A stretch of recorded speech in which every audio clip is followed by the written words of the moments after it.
2, 1 live. And then I All was right. like, "Look, chick, I just want to pull out." Welcome back, everybody, to this week's session. Instead of me talking, because I think I'm going to be doing a lot of talking today, Radix, we want to take us back to what happened last week, last session. We had a quick impromptu session, so I guess you can run through that really quick. All right, so pretty much combining the impromptu session in our previous week, we had a very long 3-hour shopping spree again. Woohoo! And pretty much after we did most of our shopping, we went to see if we can get tickets into the for the tournament or to put in bets. And the line was out the wazoo, so we kind of just started looking around different stores. Um, while we were at the different stores, I did get the Book of Exalted Deeds. On top of that, um, Orpheus got a little kitten to follow him around and gave him kind of bad luck on a few things as a little black cat. But we did get a Kahir saw his second girlfriend in the forms of the Doctor. And pretty much said that she was going to be his healer, while Valens got Old Man Pith to be like kind of his mentor for the tournament. We did find out that we have quite a bit of activities that we have to do between going to the library, still researching on vampires or werewolves. I know a few of us wanted to go to the church. I know the High Priestess wanted to talk to Valens. Um, we still need to find a way of sealing Oblivion. I know that's a task that both Kahir and Thurin were kind of hinted on by the general. And we need to kind of prepare for the opening ceremony, which is going to be happening soon. So still need to buy our tickets, putting bets, and everything else. Yeah, you guys saw quite a few familiar faces in the crowds when you guys went to the market to do your 3-hour shopping spree. So those will continue to play out as you guys are in this city for this tournament. That's the main overall objective of this chapter. We are currently in chapter 12, episode 22, I think, right? Uh-huh. Damn. Trucking along, boys. So let's jump into it. I'm gonna bring up all the stuff I had here and bring you guys in. Last we left off, you guys were pretty much splitting up. Um, Orpheus and Valence decided to return to the Rose Legion to bring Captain Tobold to have him get registered. He seemed pretty lost in the market square trying to figure out where to go. So Orpheus, he was spotted by Orpheus, and Orpheus spotted him. Captain Tobold spotted Orpheus in disguise, recognized it was him for some reason, and Orpheus volunteered to bring him back. Valence was going to also return to speak with Sarah, the High Priestess of Rosegarden, he's most familiar with. Whereas Kahir, Traherne, and Thorin all decided to go to the library. Thorin also wanted to visit the church, but they decided to go to the library first since it's the closest thing in reach. However, Valence, quick recap on last week. As you were leaving the market, you heard pitter patter of some feet behind you, and a small, stubby person carrying a bag or a satchel way above his head, covering his face. He peers out, and you see the shopkeep for the armor smith. Uh-huh. Oi! You forgot to come back. Your armor's ready. He drops the bag on the floor. Oh, thank you. I had meant to come back to grab that right before I'd gone to bed. Yeah, close the shop early today. Preparations for tomorrow. Got a lot of work to do, so didn't Fair. want you to keep in town before, you already paid me, so half. So the other amount is due. He holds out a hand for the remainder of the payment. This is the best dwarven plate you'll find. Should serve you well in the tournament. Excellent, thank you. Hand over the 150 gold I owed him. He pockets it. Well, best of luck. Don't be a son of a bitch. Make sure you come back. And he runs back in the other direction.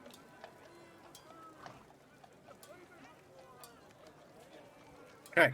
So once again, Orpheus, Valence, Thorin, Traherne, Kahir, you guys are splitting up. Let's have Orpheus roll. Orpheus, roll me 1d2. We'll see who we're joining first. If you roll a 1, we're joining Valence and Orpheus first. And you roll the 2. It's a So we're 2. going to join Thorin, Traherne, and Kahir heading into the library. Valence and Orpheus, I did put you on the map so you guys can still watch along with us. But you are not there, so... I do what I want. I'm an adult. Before you guys get started, I do have a quick little snippet of how the library looks. Pretty well lit. There is some candles, some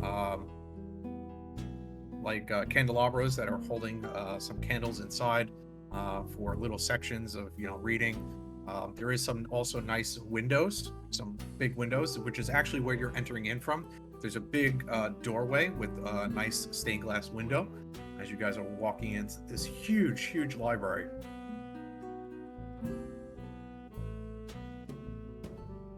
As you begin to walk in, you see some Rosegarden knights to the left and right of the doorway where the windows were. Traherne.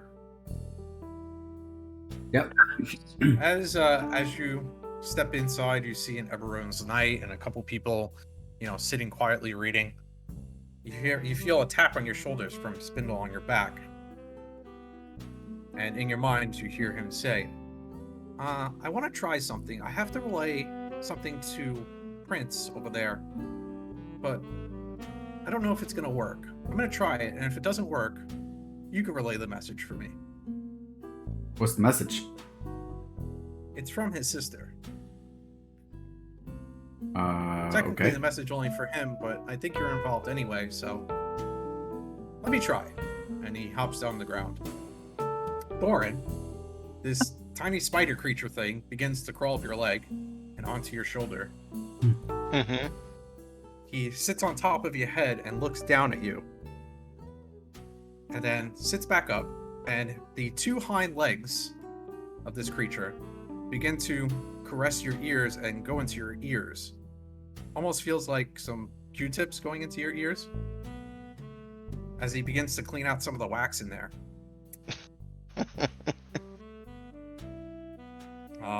Do you allow him to continue doing this? So, natively, Thurin kind of like swatting at the spider that's like trying to go inside of his ear and almost trying to grab him, throw him to the floor. No, stop. Tell him it's fine. Tell him I'm trying to do something. He says Oh, to you. Third, wait. Just he's trying to communicate with you. Sure, he's not trying to like take over my mind or something. All right, I'll let him do it. Okay. He again puts his little legs into the crevices of your ear, and all of a sudden you hear a very sharp noise on your right side, and then as clear as day you hear a voice. Give me 1 second. You hear the voice of Treya, which you've heard before when you were in the Gnome City, where you met Treya and you saw your sister. So you hear the voice of Treya. She says, "Honors to you, Prince Aelindil. Your sister wishes to relay some information. She has a plan for your brother's greatsword." Is this thing working? Can he actually hear me? Why does this thing have to sit on my head? So Thurin goes, I can hear you. Can you hear me? And he's kind of puzzled that this is even working. He's trying to figure out like how it's working. Is it like telepathy or is it some sort of Yeah, do you say this out mystical- loud or in your mind? in my mind? I imagine Spindo has one leg up, kind of like an antenna, does. trying to like He signal has it. 2 of his like front legs going left and right as this is going on. Like a bunny ears. Yes, I can hear you. Can you hear me? This is so weird. So Thurin just shouts, yes, I can hear you, but he forgets that he's talking with his mind, so he just speaks it out. She still hears you. She says, yes. Okay, good. Okay, it works. What was I gonna say? Oh yeah. She said, well, your sister said that Lady Freya will be arriving shortly to the sword sealing chamber. But I don't know, you guys are supposed to get here or something like that. No one of non-elvish heritage is permitted within its walls. Is that right? She stops for a second. Oh. Lady Freya is making an exception for Kahir since he's in possession of the greatsword.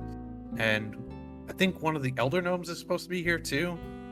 I don't understand it fully, but apparently we can't risk any other elder elves finding out what's taking place, or they'll try and understand its power. It's far too dangerous to let them have it, or anyone else finding out about the sealing room. Myself and Rhapsody, we've been gathering as many knights and royal guards as possible to ensure that we, that no one interrupts or stops the sealing ritual. I understand.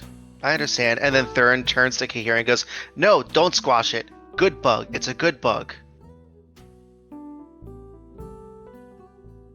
Here, you can reply if you like. Kahir just kind of has this puzzled look on his face as he's looking over the spindle and everything. And then he just kind of shrugs and walks away. If you say so. You voice in your mind again, Thorin. Your cousin Tom has also informed us that Chikari found you. Rhapsody said she's relieved to hear that he's okay and he's regained his memories.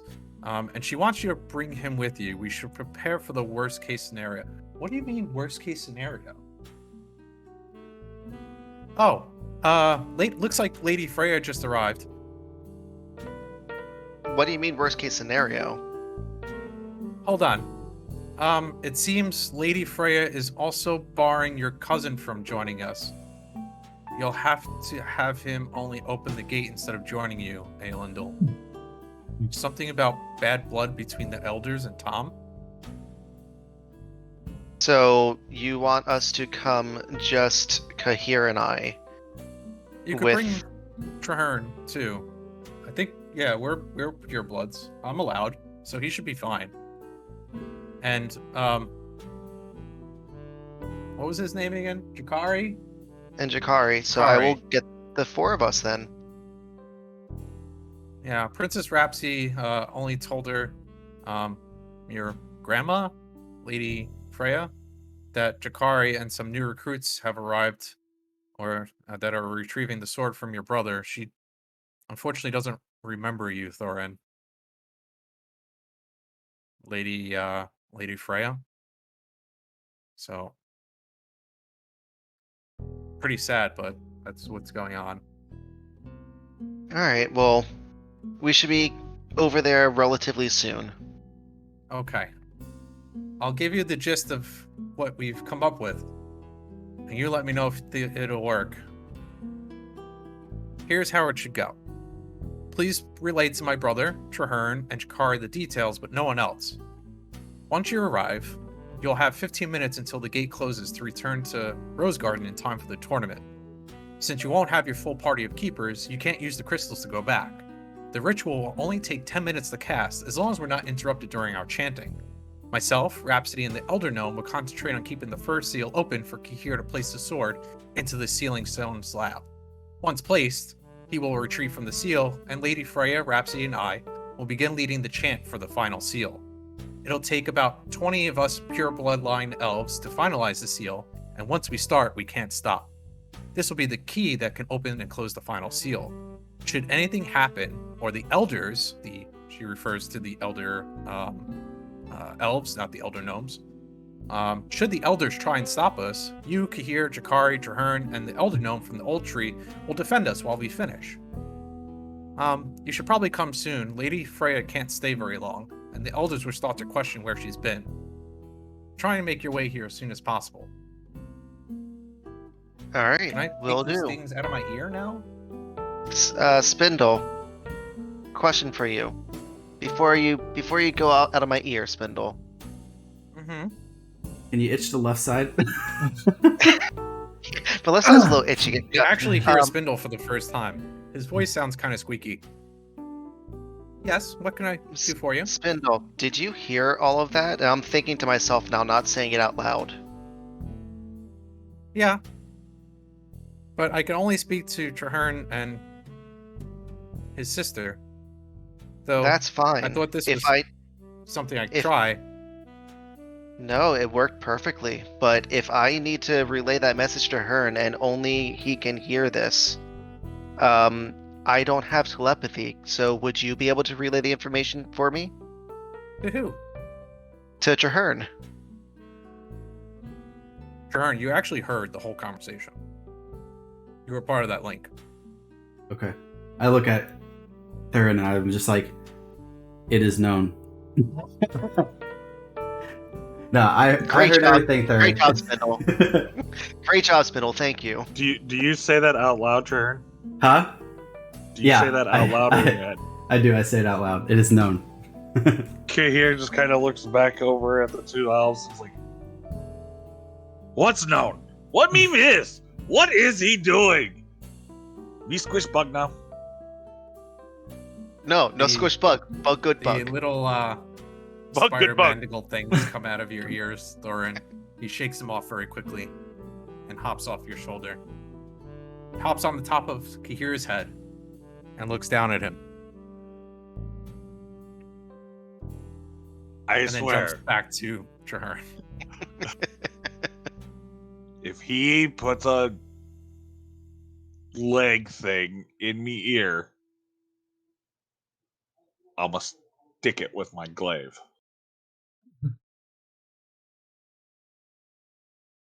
I look at Zeph. I was like, Zeph, you could take a carrot, but you can't handle a little leg? Zap. And Who's that's the Zap? last thing we hear while we pan back over to our other group to see what's going on at the Ebon Rose Legion. Who's Zap?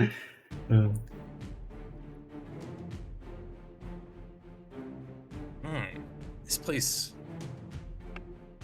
They train their knights well here. He looks around Captain Torbold, Orpheus, as you and Valence enter into the Ebon Rose Legion. A little archaic, but they seem quite strong. He looks to you, Valence. Well, we're trained for the handle of quite a few things. Some things a little more intense than others. Some simply handle basic work around Rosegarden. But these are some of the elites. Who should I report to? Let them know I'm here, that I won't miss the tournament. As I walk in, I see Biggs. I'm like, Lieutenant, come here. Sir? He replies. This is Tobal. He needs assistance with getting signed up for the tournament. Can you give him the rundown? Yes, sir. Lieutenant Biggs, all you have to do is come with me. We'll report over to Tom, who I think you've met before. I think your title is Captain. Captain Tobal looks up at Biggs. Yes, that's correct. Captain Tobal. Reporting. Right, come with me, he says. Biggs takes Torvald to go speak with Tom, and the two head off. Isn't he cute?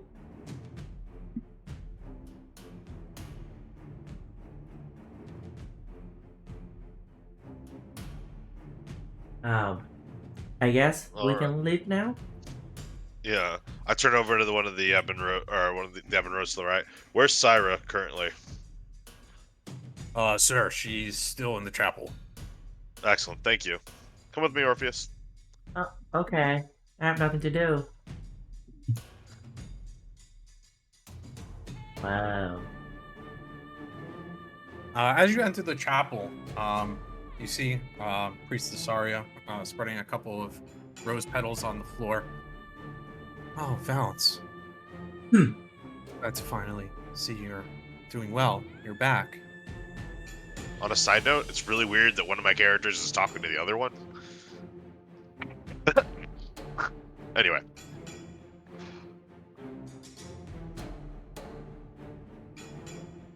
It's been so long. What is it? Indeed. 2 months? 3 months? Since you left? Oh, feels like far longer than that, but I guess it has only been that long. Yeah, thank the gods you've come home no missing limbs. Not so fortunate for some of your other Legion mates. Ooh. She begins to pause her tossing of some of the rose petals on the ground. Well, as you know, Is Valence, that on purpose? one of our This- traditions for the Fallen is to spread rose petals in front of our goddess Sinella. Indeed. Who's Who's passed? Well, quite a few of your Legion mates. I think only 2 have returned out of the 50 that we sent out with under your care. Unfortunately, with you gone, at least what Commander Corvus had relayed, when you were transported to the other world, she begins to look kind of puzzled for a moment.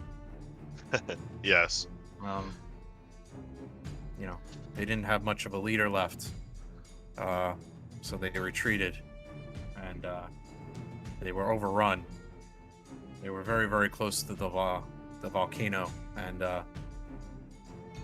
we still assume that that is the source of everything that's been coming out of Death's Desert as of recent. Especially now Volcano? that we have proof of that demon thing and the dragon living there. It only strengthens our suspicions. Yeah, you're quite familiar with the volcano in Death's Desert. Yeah. Basically, where you last left off, you were at the base of it. You guys finally reached the base of the volcano.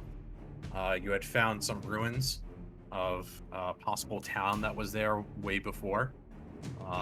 And you were using one of the basements of that town as like a stronghold while you guys were investigating the base of the volcano, trying to figure out what the source of these creatures were when you were pulled and transported onto Color Isle.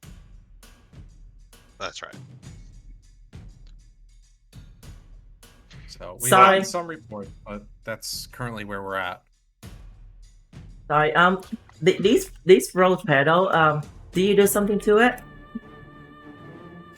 No, they are for the fallen soldiers. Oh,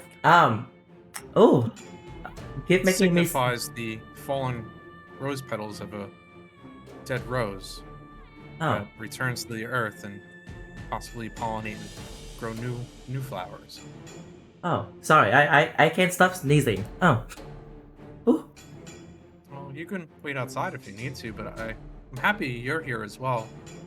Commander Corvus had mentioned something about researching mythic creatures. She looks at you. oh, But we Okay. can step outside for a moment. She steps Huh? outside. Oh. oh, okay. Away from the pedestal with the rest of the rose petals. You can come too, Valence. We don't keep much secrets. Okay. Do. So, I was going to suggest we go to the library together. Where's the rest of your party? They're handling something else at the moment. Wait, didn't they go to the library? Well, where did they go He to? shoots a look at you very quickly. They already went to the library? Oh, they mentioned they went to the library. Oh, no. I hope, She gives a big sigh. I hope Stella doesn't hurt them. Wait, who's Stella? Our librarian. Oh. Do you know her, Valence? I mean, I know of her. Oh. You've been to the library, but things have changed since you left, Valence. There used to be a librarian named Stella. Is she referring to the same person? Possibly. you want to roll insight or Yeah. Insight. the Stella that you remember was quite kind. Uh-huh. For High Priestess Sorry to say that this Stella is, quite mean or can do something to someone doesn't seem Normal to me. normal, but with that insight roll, it's possible. You're not too sure. Okay. Well, she was always a kind one. I'm not sure. I suppose we could head that direction if it's necessary. Oh.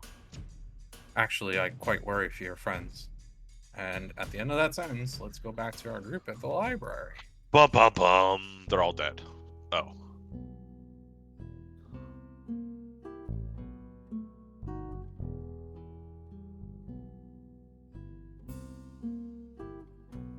Stella. Spindle continues to wipe its leg on your shoulder for her. Seems there's something quite sticky on his leg. I look down as like kind of push him away. I'm like, do you? And I'm talking to him telepathically. I was like, so was that everything that you needed, or did you have something else to do in the library? What? You're talking to Spindle? Yeah. I didn't want to go to the library. You're the one who wanted to look for books on werewolves or lichens or something. Yeah, I might need your help on that in a little bit, but let's just see how this goes. Kia approaches the knight sitting at the table reading, kind of softly, just not to disturb the others in the area. Excuse me, Sir Knight.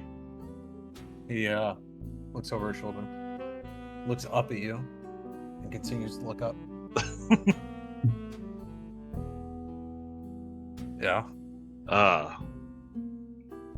We're looking for some specific books about certain topics. Is there a, I don't know, place maybe we can look to see where the books would be, or someone we can talk to who knows where books are? He beckons you to come closer. Here just leads just straight from the hip, straight down. He takes your skull and kind of turns your head a little bit. You see that floating orb thing there? I know, looks weird, right? He's yeah, pointing here. That's the librarian. It talks to you. I know, weird, right? It's like a floating orb thing, and you ask it what you want, and if there's a book on it, it'll pull it off the shelf and give it to you. Strangest thing I've ever seen, but some strange things have been happening in those last couple of weeks, recent. What do you think I'm sitting here reading for? I have no idea what the hell's going on. Do you even know what you're reading? Yeah, he picks it up. Songs about adventuring, something. You're not too sure. It looks like he's holding it upside down. He turns it over, immediately recognizing that you can't see it. Songs on adventuring and bravery by T.J. Levitin. Not Levantine, Levitin. Well, you keep at it, and hopefully the second part will apply to you soon. Thank you for the info. I can find that mention like magics and things. I'm so curious. How the hell is that orb even standing or floating or whatever it's doing? There's a lot going on, but maybe you will find it in the book. Thank you for time. Knock anything over. They don't like it when things fall. Me be careful. Thanks. Trust me, I know. All this armor, I'm bulky. He continues to mumble to himself. Fucking strange things. You see that guy? He's so big.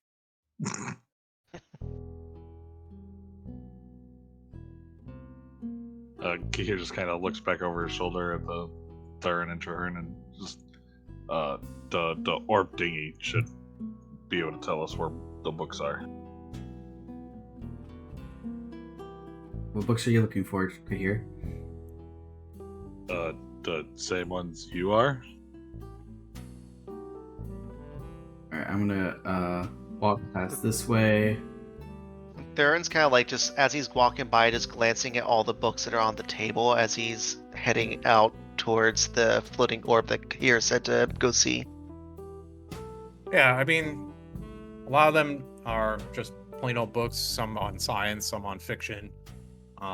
Nothing that you would recognize as like this, like a holy book or anything that would be up your alley. Also, nothing that's like talking about magics or things that you've studied in the past, Thorin, as you're just quickly skimming them as you're walking past.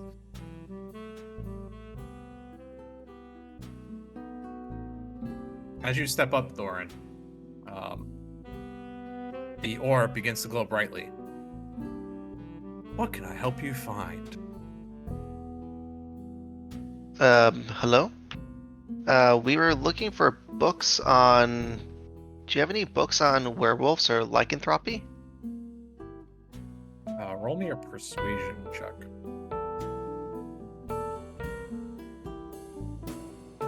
Persuasion. Can I move my token up even though I'm not there? 14. Why, you can't see them, Oh. Orpheus? Oh, I see, but oh, the black spot. Okay. I'll be up. 14? 14.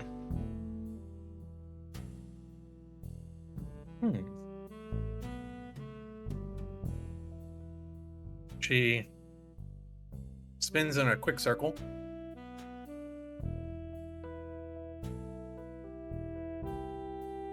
I have exactly one book available on Ancient Creatures and Myths by Murloki. Would you like to see the book? That name sounds very familiar. Of course, that would be wonderful. There are more books about ancient creatures and myths, specifically referring to lycans and vampires, in the restricted section. In the restricted section. How do we gain access? Yeah, the orb immediately hits the ground, comes back up. You are not permitted to go into the restricted section. Please disregard what I just said. Pretty sure that was why I needed to go with you guys to the library. Who has access to enter the restricted section that we can talk to? Roll me a persuasion check.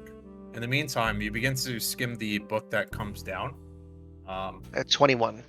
which is titled Ancient Creatures and Myths by Murloki, written in Common and in some Celestial.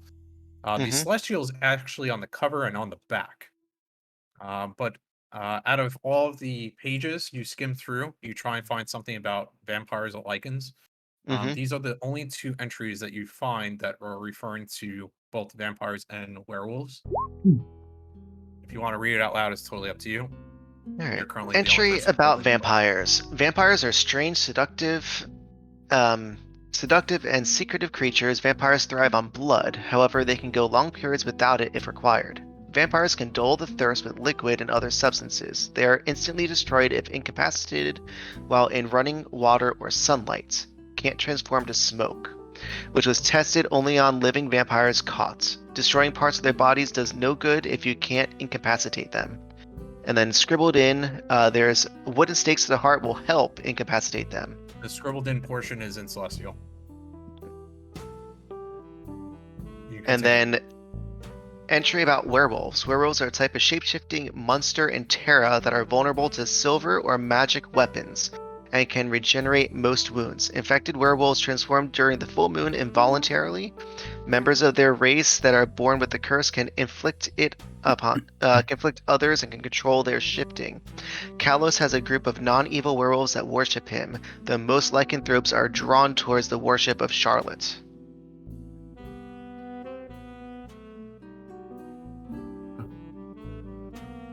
Interesting. The librarian replies back to you. Oh, were you looking to get into the restricted section? Well, we just want to know how we can gain access to the restricted section. First door on the left down the stairs.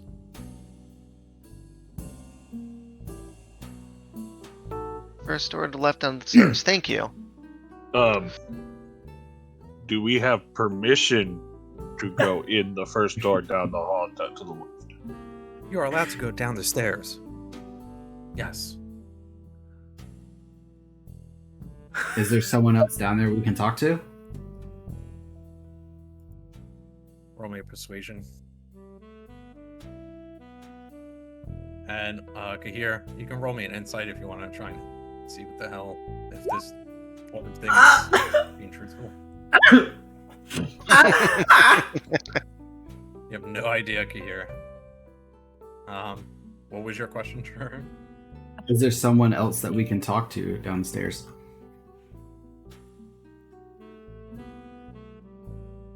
Not someone, no.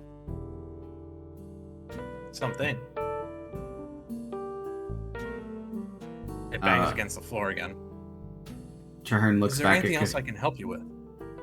Trahern looks back to Kahir and Thurin and just kind of like looks puzzled on his face.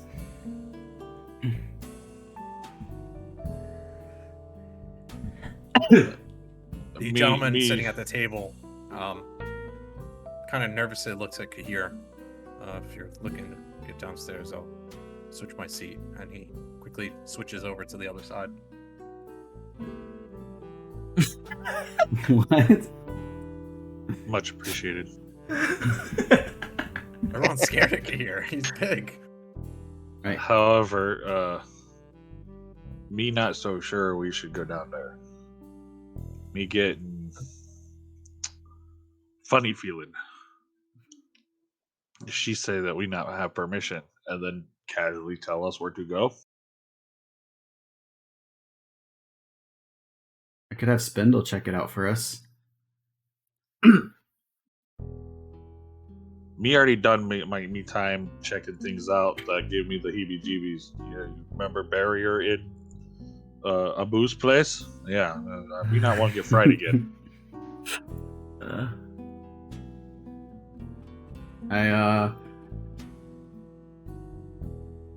I'm gonna communicate to Spindle and ask him if he can scope out downstairs and just come back to let us know what he sees. But don't break anything. Don't touch anything. Okay. Spindle, you're sending him downstairs? Yeah. Okay.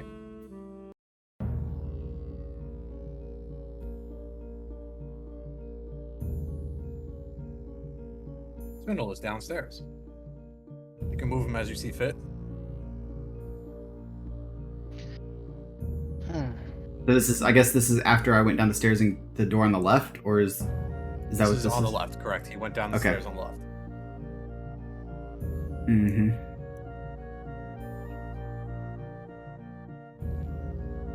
So I'm just communicating with Spindle through our minds. I'm just like, what do you see?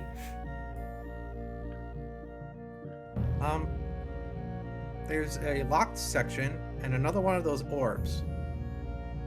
And a couple books on the floor in the left section looking through the gate. Which books are we referring to? These on the wall? He's saying that there's books on the floor. Oh, those over there. Okay. Do you hear anything? No. Doesn't you seem feel- like anyone else is down here.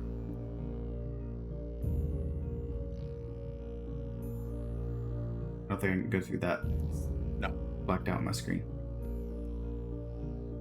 Oh, let me give Spindle light. Hold on.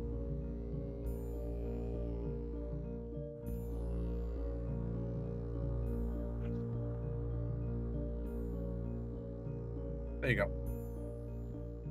Should be able to see through his eyes now. Yep. Kind of. Okay. Anything suspicious about these notes of paper on the floor? No, it just looks like maybe scribblings or pages.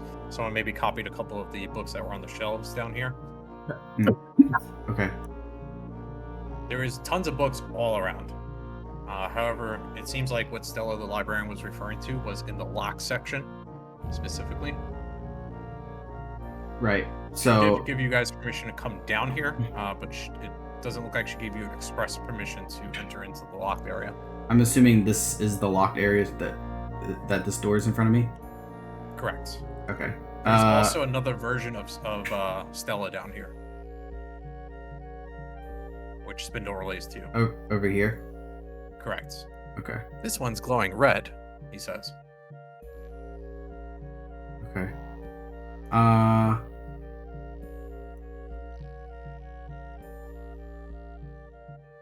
Does it look? Spindle, does it look like you can? Does the door look like a normal door, or does it look like you can get past it? I think I could squeeze through. There's 3 bars on the door, almost like a jail cell. Okay, so it's not a solid door. It's not a solid door, Hmm. which is why he was able to see through it. Okay. I'm gonna talk very softly to Kahir and Thurin to make sure that like Stella or nobody can hear around, and just kind of at a soft whisper,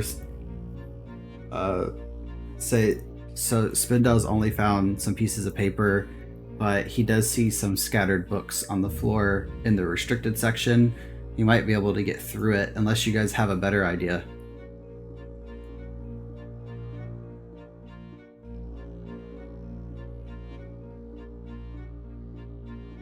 Any ideas? Well, isn't Valens from this area? Maybe he has a.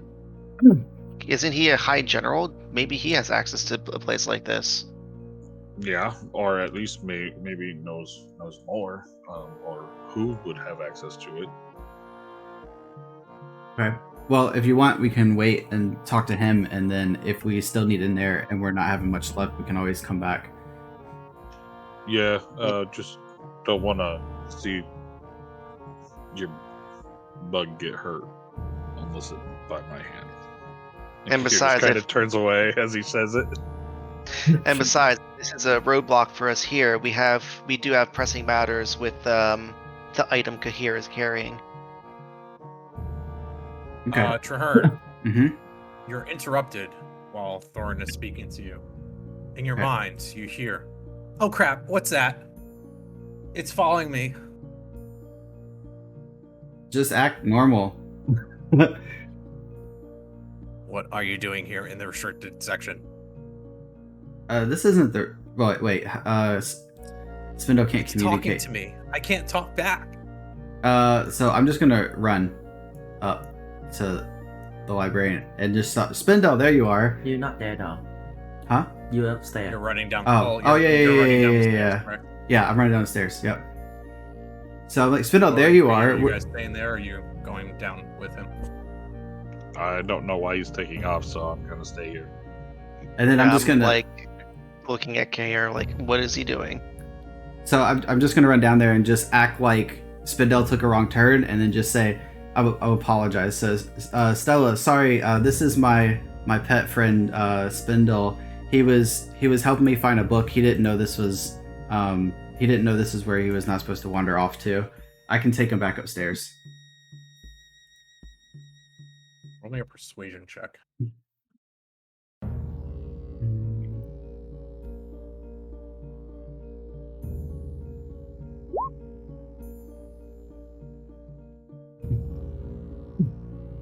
$19. Fortunately, the DC was 20, and an alert goes off. Oh no! He I know. crit, I know but it's because great, of the I know. -1. You have literally -1. Oh, that Back sucks. to Everrose Legion.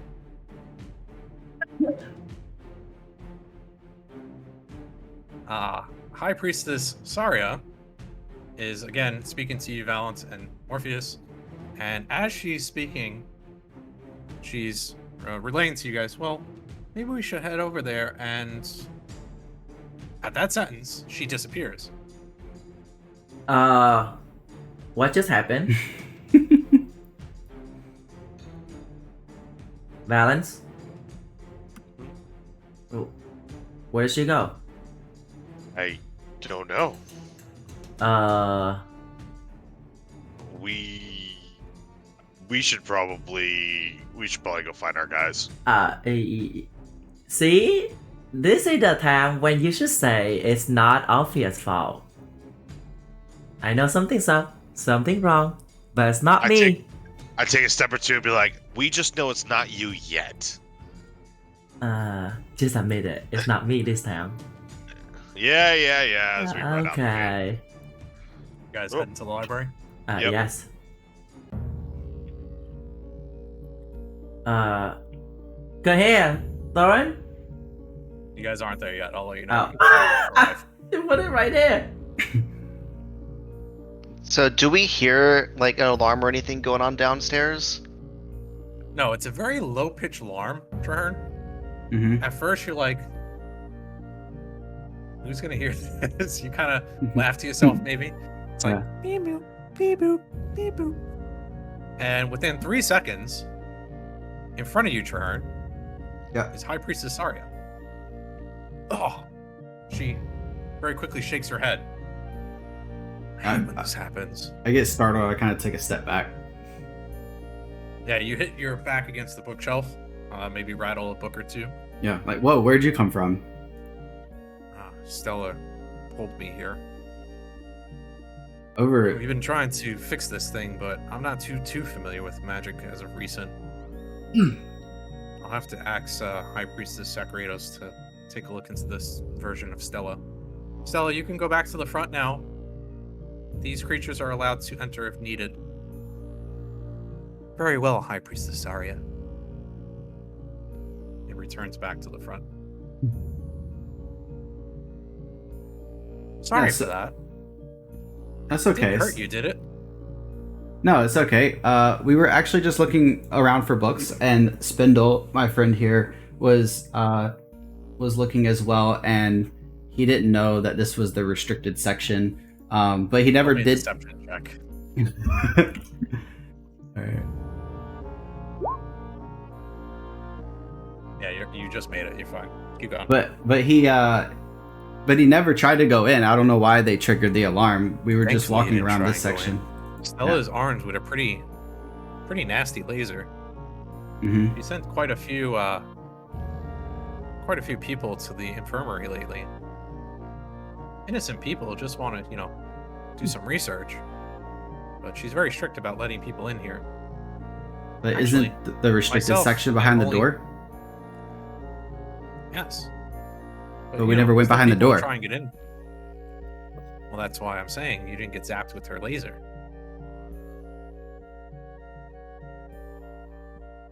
If you were to have tried to send your pet thing in, you would have gotten zapped. Yeah. Well, like I said, Anyway. he was just looking around. If you guys want to go in, you can. Commander Corvus had mentioned you guys were looking for a couple of books. I've actually put some on the ground there. Specifically ones that I couldn't read. I figured you and your friends may be able to decipher some of them. She walks over to the gate where Spindle is and very quickly turns a key and opens the gate. Well, thank you. You're welcome. Feel free to go in. Where's the rest of your friends?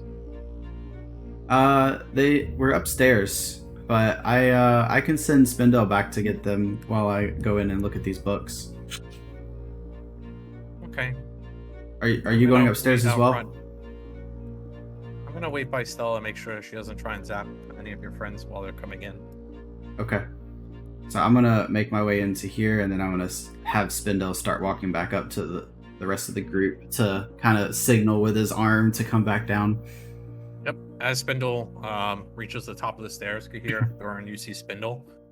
You also hear a door close at the front, and the shadows of Orpheus and Valence begin to enter into the library.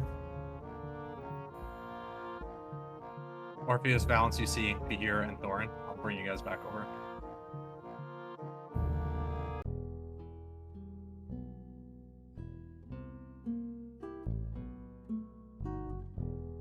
Kahir looks at the noise and sees them walking in, and he just puts his hand up and kind of waves to get their attention and waves them over as he sees Spindle coming to the top. Oh. Yep. There they Balance are. Orpheus, you also see Kahir, Thorin, you also see the floating orb behind them, and you see Spindle appear at the top of the stairs. Traherne, what does Spindle do to get their attention to come back down? He stands there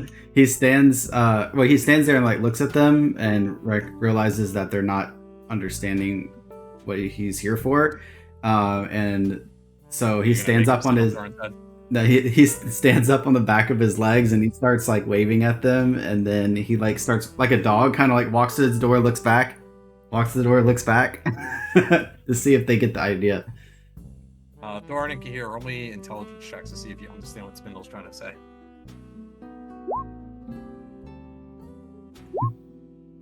Yeah. It's a save. Do you have any pluses on your intelligence? 0. Okay, so yeah, it's the same. So we'll take the 11 and the 15. Kahir, for sure, Spindle's, telling you guys to go downstairs. Doesn't seem panicked. Thorin, Spindle seems kind of panicked. You're not too sure what he's trying to say. Maybe Traherne's in trouble. You're not too sure. Kahir just looks at Spindle and says, okay. As soon as Orpheus and Valance gets here, we'll come down and meet up with Traherne. So, what's going on? I don't know. He looks kind of frantically waving. Do you think something's going on down there? No, he's just letting us know that Traherne need us. Oh. Why not come up and tell us himself instead of sending Bug up? But it is the pointy ear. Me not know him. Wait. Me not know why. Hold on a second. We were just meeting with the High Breathers. She said there's some lady named Stella in here. That's scary or something? Yeah, that would be the orb behind me. I look over Kahir's She goes shoulder. in I a was quick like, circle, and then returns back to her position. you say that? Oh, it's Stella? Mm-hmm. So, why is that thing scary? Looks like a materia orb if you've ever played Final Fantasy VII. A summoning materia orb, the red one. Looks like one of those. Glows with a faint blue. Who say it's scary? It's just an orb. The Breathers. Granted, it floats and talks. I mean, it's weird, but Well, I'm almost getting accustomed to weird things nowadays, and Thurin just proceeds to just walk downstairs. oh, well, I guess I'll follow. Everyone heading down? Yep. So while they're walking down to meet with me, I'm just kind of like foraging through, looking for anything about werewolves. Roll me a couple of sets of investigation. Let's start with 3 sets of investigation as you're cycling through these books, Traherne, before the party gets to you. You find a couple of books. Nothing that pertains to what you're looking for in regards to lichens and vampires. There are a couple of different books in different languages that you're also not too familiar with.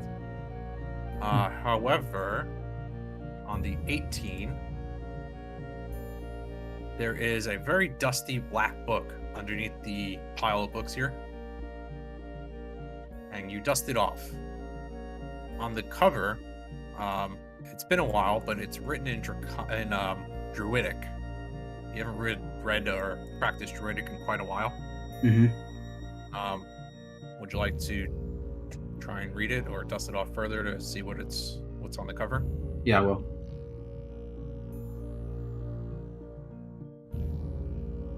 Do I need to do another check? No. The Curse of Lycanthropy by K.L. Levantine, however you pronounce it. Correct. Okay. Yeah, so I start to open it. Okay. What's the rest of the group doing? Slowly walking towards. Just following Spindle wherever he's leading us.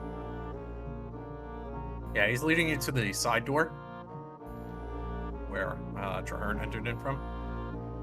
Traherne, as the group is entering, you begin reading the first page or the first chapter. It's set up as pages, but it's more like a chapter. Step in. I'm like, how did you get in here? The first lichen to emerge was due to a curse that a powerful wizard cast upon a mortal man who tortured animals, specifically wolves, as retribution. The wizard believed that it would help a man understand what it would be like to live in a world where he is not in control. Unfortunately, the wolf human devoured the wizard with its new powerful abilities, and the curse thereafter could never be lifted. The wolf eventually devoured even his own family. Lycanthropy is a curse that can afflict individuals, granting them shape-shifting as well as new traits and abilities. On a daily basis, those afflicted will have to confront the curse and the desires it brings. Most cursed humanoids will give in and allow themselves to be permanently changed by the curse, allowing them to turn into predators, always looking for a weak target.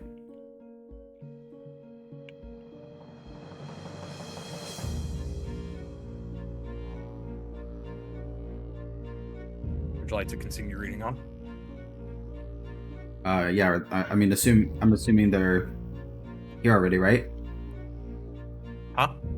Are they in here already? Thorin, Kahir, and Valence begin to enter into the restricted section. Again, Okay. quite a few books all over. Thorin, Yeah. Kahir, Valence. Yeah. Valence is leaned up against the jail cell looking door. Probably just Okay. hanging out for a moment. So I want to know what the hell you guys are doing in here. So I look over to them, I'm like, so sorry about that, guys. We triggered some alarm making our way down to this section, but the High Priestess granted us privilege to come into this section and look through these books that she pulled aside. And then thinking about the books that we went through and did the roll checks for, you mentioned some of them were in different languages, so I start picking up some of those books and kind of handing them to the party members to see, do any of y'all understand any of these languages, as I start handing it through. And then I also explain that I've been reading this book and it's about werewolves.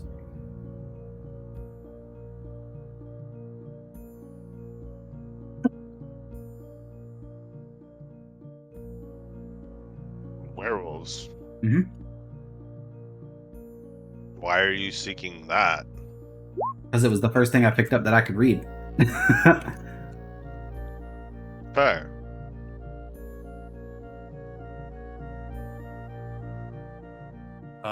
You begin reading chapter 2 or page 2. Okay. What's everyone else doing? I'm walking over to the books and taking a look to see if I can find anything on vampires. Yep. Give me an investigation and a perception check.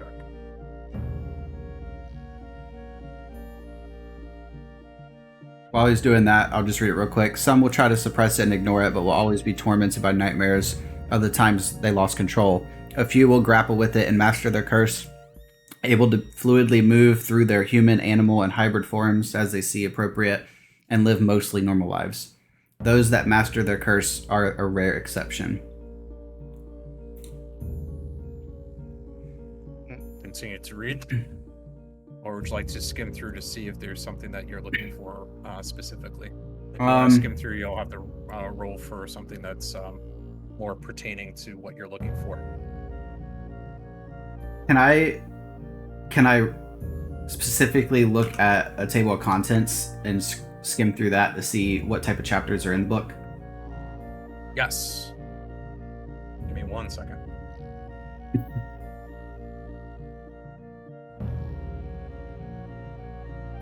Thorin.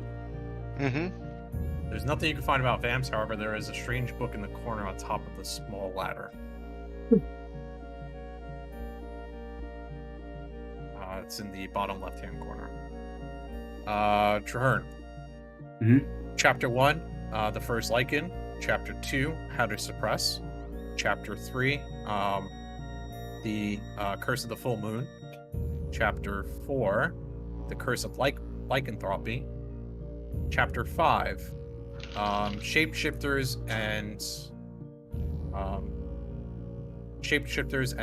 enhanced abilities. Chapter 6, what scares a lycanthrope? Chapter 7, how lycanthropy is passed, and then that's it. Again, you can go through each chapter if you think there may be useful information. Yeah. There's 7 chapters in total. You're through 2 chapters at the moment.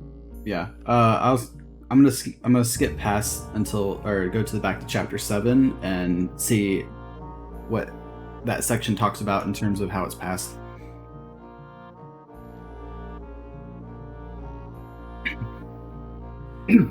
Page 7. Be mindful that lycanthropy can also affect non-humanoid creatures such as boars and wolves, known as werewolves and wereboars. If you are afflicted, be sure your meal is surely dead, or to control your hunger for prey or vegetation instead.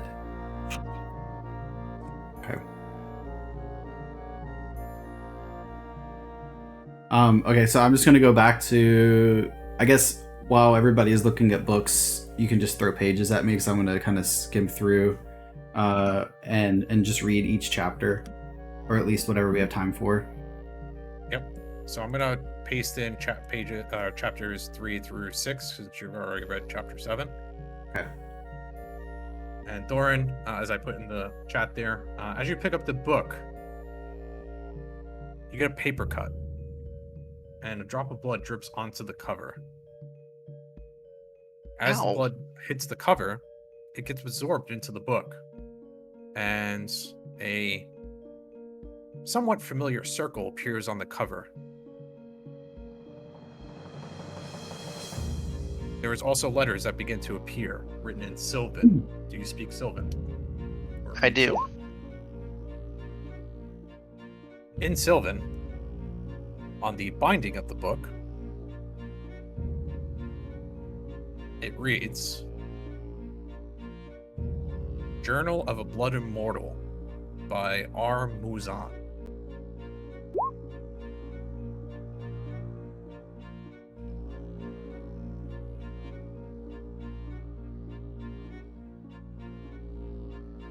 As Orpheus enters into the restricted section, we're going to go to a quick 5-minute break. I'll see you guys back here at, let's say, 9 o'clock. Give you guys a few minutes to read through some of this stuff too. See you all in 10 minutes. Well,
As Thorin picks up the book, again on the binding of the book, reads "Journal of a Blood Immortal" by R. Muzan, written in Sylvan.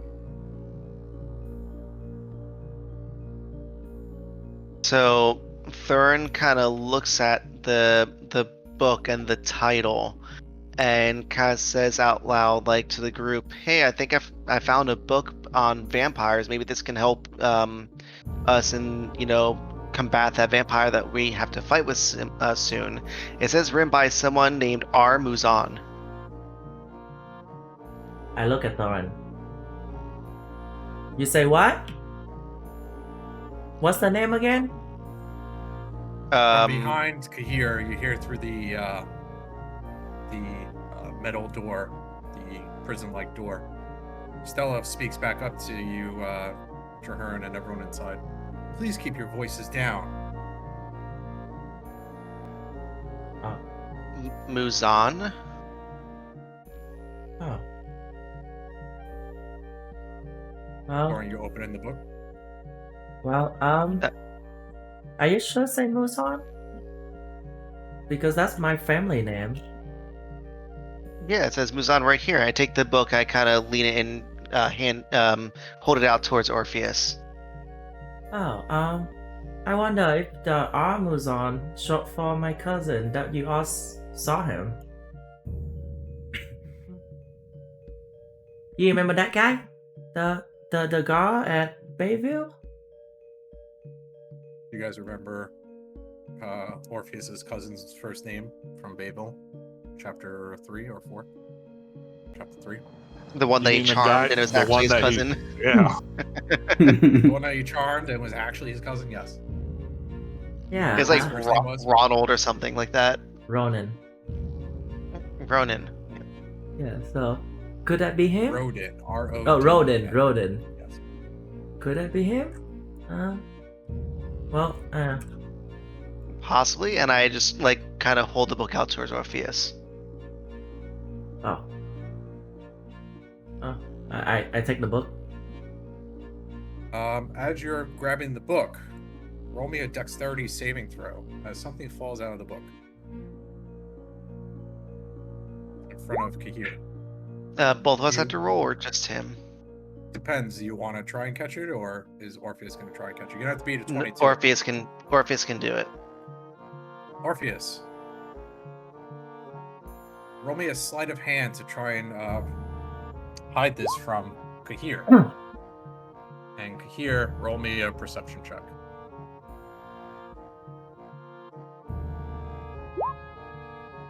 You don't see what Orpheus grabs. And Orpheus, it's in the handouts. I'm going to tell you which handout. In chapter 12, I'm going to show it to everyone, but Orpheus is the only person who sees this. Did it pop up on your screen? It did, yeah.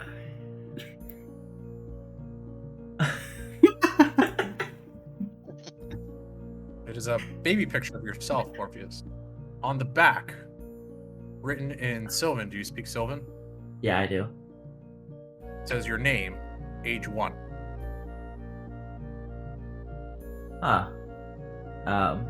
You see Office look really confused. I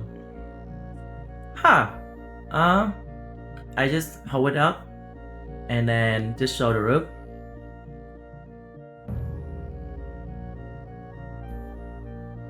Here, This it's is- a very similar looking picture to Orpheus, but in child version. I'm starting to this is starting to creep me out, guys. Is that You you? know- I think so. Why are you in a book down here in a completely locked off section of a library? And why are you in a dress? Well, you see, my mom always wanted a girl, but apparently I came out. So, well, You guys are all aware that Orpheus, I think he's told you quite often that he comes from a very prominent or rich family. You can see the very obvious gold chain and fine clothes that he's wearing in the picture. But Definitely not common clothes. I'm not sure why it's down here. Well, what else is in the book? I guess I have no idea. I guess I'll try to find out. And I'll open the book. As you open the book, you also get a paper cut, and a quick drop of blood falls to the first page. However, on first inspection of the first page, there's nothing written. The blood begins to seep into the binding of the book, and some words begin to appear in Sylvan. You can put in the chat if you want to read it out loud. It's up to you. So if we entry 1, you will instantly destroy if exposed to running water or sunlight while paralyzed in our resting places. I start mumbling, by the way. I can't believe it's about the ash, those things. They threw her coffin in the river. Oh.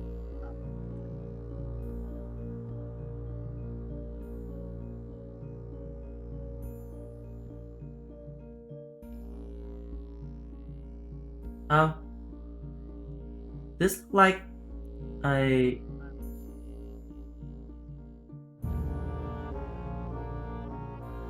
I'm confused. As you're probably confused and maybe look at the binding again, Yeah. the binding again says Journal of a Blood Immortal. It looked like some kind of entry. Oh, I guess my cousin. If that's initial R is what is stand for Roden. And I hand it back to Thorin to see if he want to read it. So you hand it back to me with like that page open. Yeah. So Yeah, the words are very plainly on the page in a red ink, and you can read them. So I kind of read it out loud to the entire group.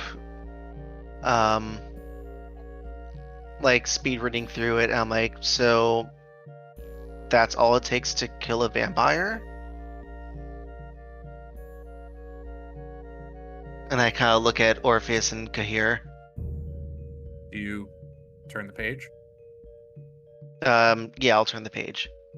There's nothing written on the next page. Maybe you turn to the next page and the next page, and you keep flipping through to see if anything else is written. Can't seem to find any other words on the pages. That was the last entry in here, Said Oh. entry 1. and there's only one entry. I Why guess what- would a What'd you say, Orpheus? Oh, I just started walking to Thorin and tell him I have a gut feeling how this book works, and then started bite my finger and then drip some blood on it. On the second page, now, Thorin, some more text begins to populate as the second entry reveals itself. Wait, there's more stuff here now. It seems the rumor about a stake to the heart is somewhat true. I can't get careless again. It was Ulrich who was not there to remove it. I would have been paralyzed and I could have ended like Isabel. Thankfully the hunters weren't aware it didn't kill me. Otherwise they would have had to throw my paralyzed body into the river too. We ran into one of the hunters calling himself a keeper. The man was bigger than normal men. I think he's from the tribes of the South Terra. He spouted something about a ring that turns immortals mortal. But he didn't know we aren't true immortals. We bleed just like everyone else. Good thing we were able to escape though. His spear was like an icicle, cold as it cuts into us. Why does everyone hate us? We only take a few souls per month, no big deal.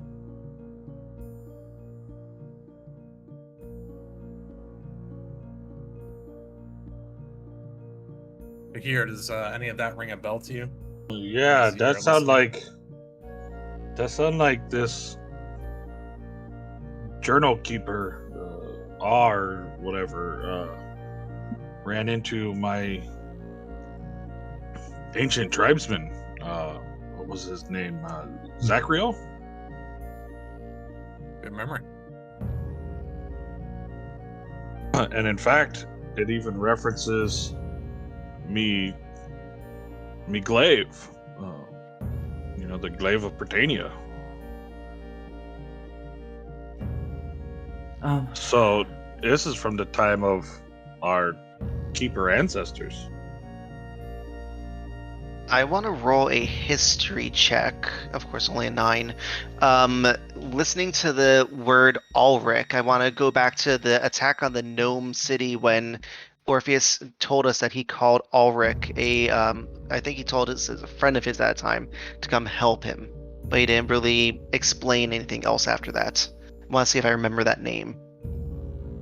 I don't think Orpheus actually told us the name. But did he even say the Yeah, name? I don't No, believe he just said that mentioned the name. he just said that help was on its way. Never mind then. Oh, I asked. You do have that thought in your mind as reading this, thinking back, trying to Wait. recall if anyone was named Ulrich that you've come across so far. I recognize that name though. You do, Kahir. The weird guy in the volcano when we were portal hopping. I got stuck in the very hot lava-y place with someone named Auric. What did he look like? I'll describe him. I take it by this book he's a vampire. If it's the same Auric, I would say so. A lot of it's starting to make sense now.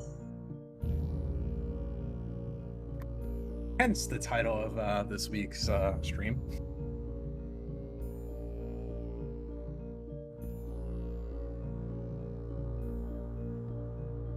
Sorry about that. I had to step away for a sec. Honestly, outfit look really jumbled right now. I'm gonna ask Thorin. Thorin, can I have the book for a second? Was there more on another page? Does it go on?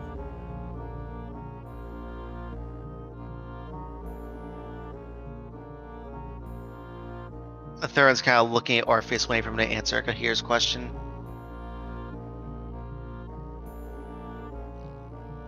That's why I'm trying to check here. Traherne, you can roll a history check.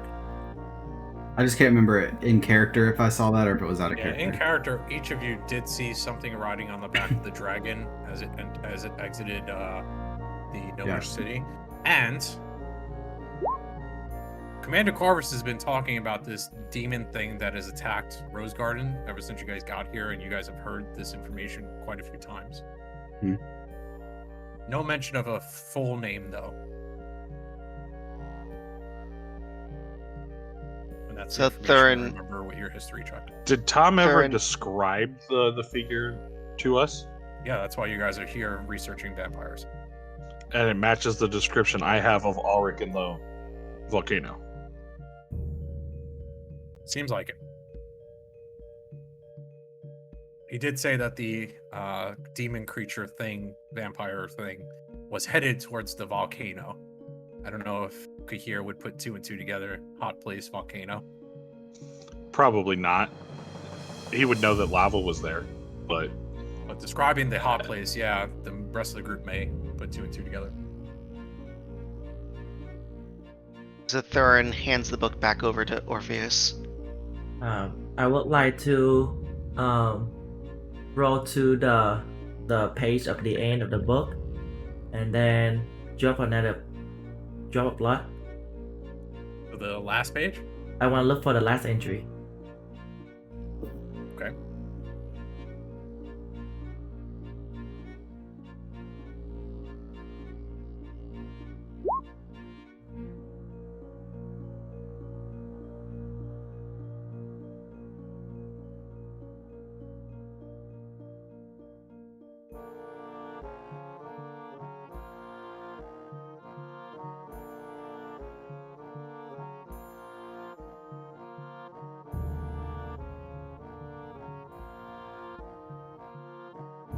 That is the last entry.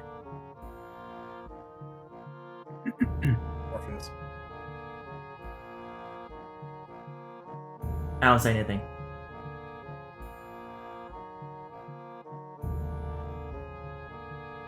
So Thurin saw Orpheus, bite his finger, drip the blood on the book. So he just kind of looks at him and goes, "Hey, is there anything else in the book, or was that it?" Um,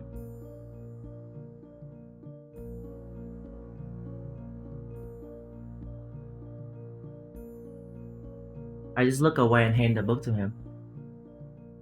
I just look away and hand the book to Thorin. Thorin, it seems Orpheus skipped to the end and read the last entry, which is currently present on the page. There's still quite a few pages that are blank, though, in between. But you very obviously see somewhat of a part of a name that looks familiar.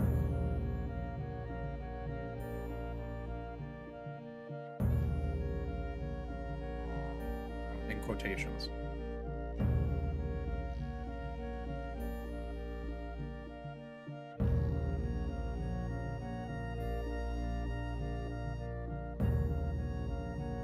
Wait a minute.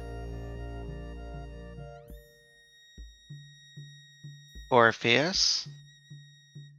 And he kind of closes the book and hands the book back to Orpheus.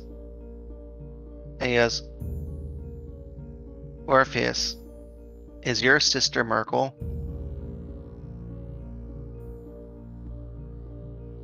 Bum bum bum. And you licked her fluids?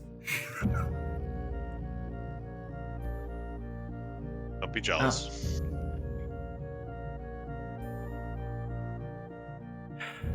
But To be honest with you, I don't know. I didn't even know I have a cousin until I was with you guys. Orpheus, roll a deception check. Anyone who wants to try and Oh wow. roll insight against them. I don't even think I can beat that with a 20, to be honest. 23. For everyone except for Thorin, Orpheus is being pretty truthful.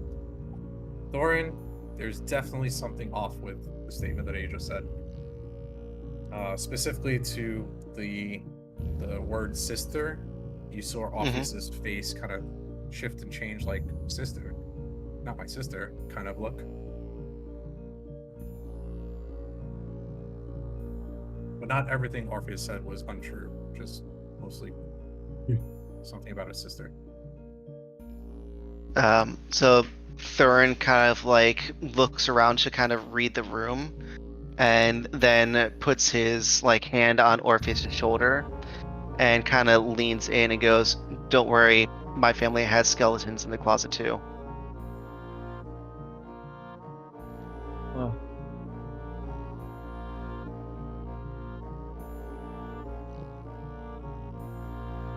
Okay. Not to be buzzkill in your memoir session, but we have another pressing matter too that need to attend to before it get too late. Okay. So I never told anybody this before, but I mean, since everything gonna end anytime soon anyway. So that name you saw, Thorin, Jacqueline, that actually the name of my mom.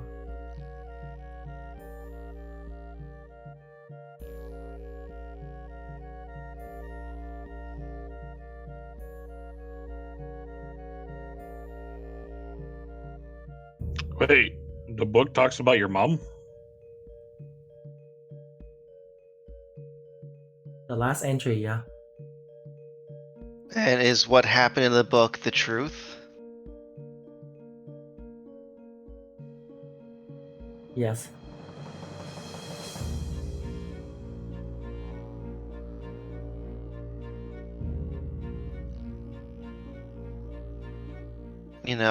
Something, especially with you being here with us as a keeper, especially with my past, I have come to accept that things that happened in the past, sometimes do need to stay in the past. And I believe I was the only person to read this, so I'm kind of like leaning into Orpheus and like going, "Don't worry, you're."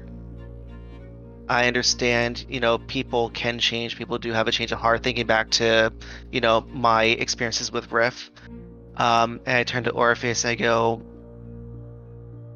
and I pretty much go, as a fellow party member with you, I want to give you the benefit of the doubt that you are, a good person. But I just have one more question for you. What is it that they fear about you? I look at Thorin, so you see like my eye turn red a little bit, and I said, if given the second chance, I will still do the same. And people will fear of my mom, not me. Yeah.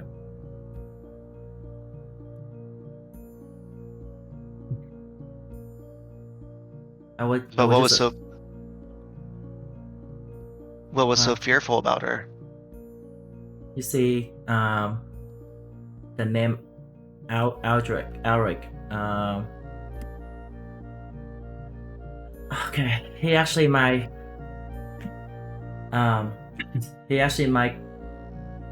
great grandfather. Is that right? How many up the light engine? Oh God. He's somewhat of like an ancestor. Yeah. He's the one who turned your mom. He's the one who turned your cousin. Almost like the father figure for the vampires, at least the ones on this side of the hemisphere for Terra. I don't know he's how. the Yeah. Father figure, or at least was the father figure for all the vampires until something happened with your mom. And I mean, you guys didn't read the rest of the book, so there's definitely more information probably within this book if you had questions. So Alric, the name that mentioned in the book is in my family Like the original. line. In my family line.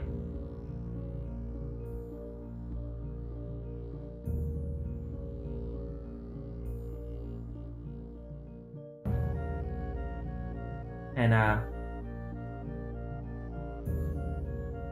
yes, he's a vampire. So Thurin kind of looks to Orpheus and goes, I think we found the information we're looking for on how to defeat a vampire if we need to. But I believe this book should stay with you, especially now that a lot of the information has been revealed, because information is power, and if this book gets in the wrong hands, I fear bad things can happen to you. Thank you. And I take the book. I don't like to talk about this matter a lot, but I like everybody in our group, so I don't mind if you want to share the information with the group. I know it's important for our mission. Everyone want to roll insight on that statement?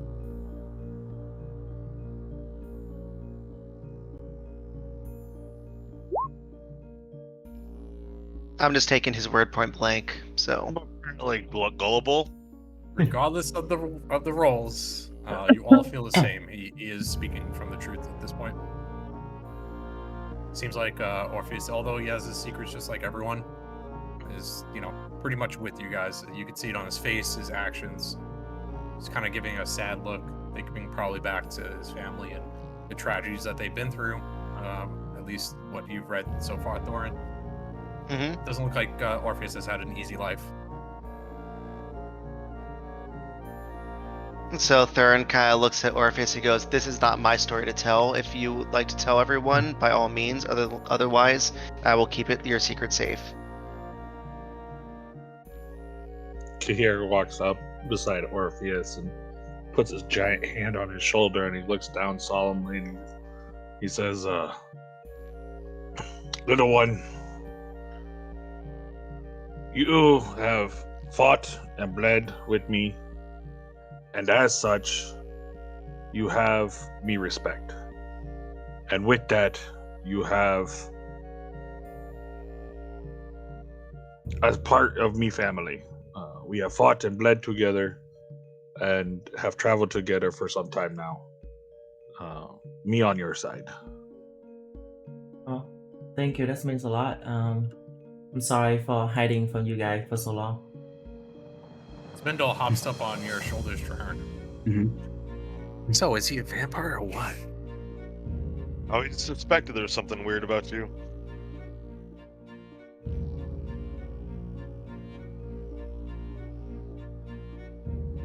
I mean, I'm just finding this out. I'm talking to Spindle in my head. Like, I'm kind of like in shock. I was like, I don't know. I'm hearing the same thing you are. We've seen him walk in water. He didn't melt or turn to ash. He walks around in the daylight. From what's been said from these books, Maybe the description. Maybe he has some other magic, or maybe he's not a pureblood or something. I don't know. I guess there could be a lot of explanations on why he's able to do that. Things But- just keep getting stranger and stranger. But if his family are vampires, then part of him must be.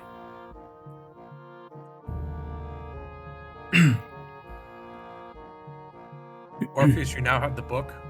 Mhm. If you would like to read it on your rest times or Okay. in secret, it's totally up to you. You let me know if you're going to read more into the book, and I'll PM you some of the entries in it. Okay. As I'm assuming you guys have found, for the most part, the information you were looking for. Mm-hmm.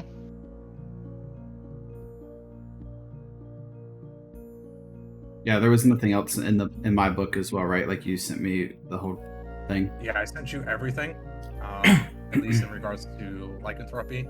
The TDLR, whatever. The short version is basically you have to find a golden rose. I don't know if you say that to Valence or try and inquiry that further within the city. Should you do that, then you'll probably get more information. But you did read that it is found in the largest city in Terra. And as you guys arrived here, Valence went on and on about how this is the largest city. We hold a tournament every year, blah, blah, blah, when you guys first arrived. Blah blah blah. Waka waka waka. Waka, waka, waka. So, It's either budding here somewhere or in the near vicinity, possibly. Hmm. You'd have to inquire about that further. Okay. Alright, before we go, I would like to clarify one thing. So my dad was a human. Well, my dad is a human. And the friend, remember the friend I told you guys that were coming to help us at Gnome City? Yes, that was Alric. But that was before I know he would do anything to Terra. Inside checks.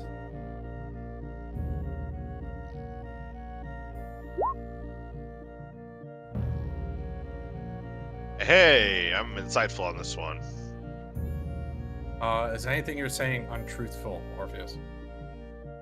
I guess about the part where I didn't know that he gonna do anything Okay, harmful to roll Terra. deception check then. Only half mean- though. I only know half know that. Yeah, you don't really know fully what he was until now. Yeah. I don't think your mom ever told you about him. Mm-hmm. But most of what Orpheus is saying is somewhat true. However, the part about summoning him and him not knowing what, that Ulrich was bad or he'd do some bad things, Orpheus doesn't seem truthful about that part. Seems like he's been hiding that, Ulrich's probably not the best person to have on your side, probably worse to have him against you, but it's not like he's gonna come with rainbows and sunshines and make things all nice and pretty.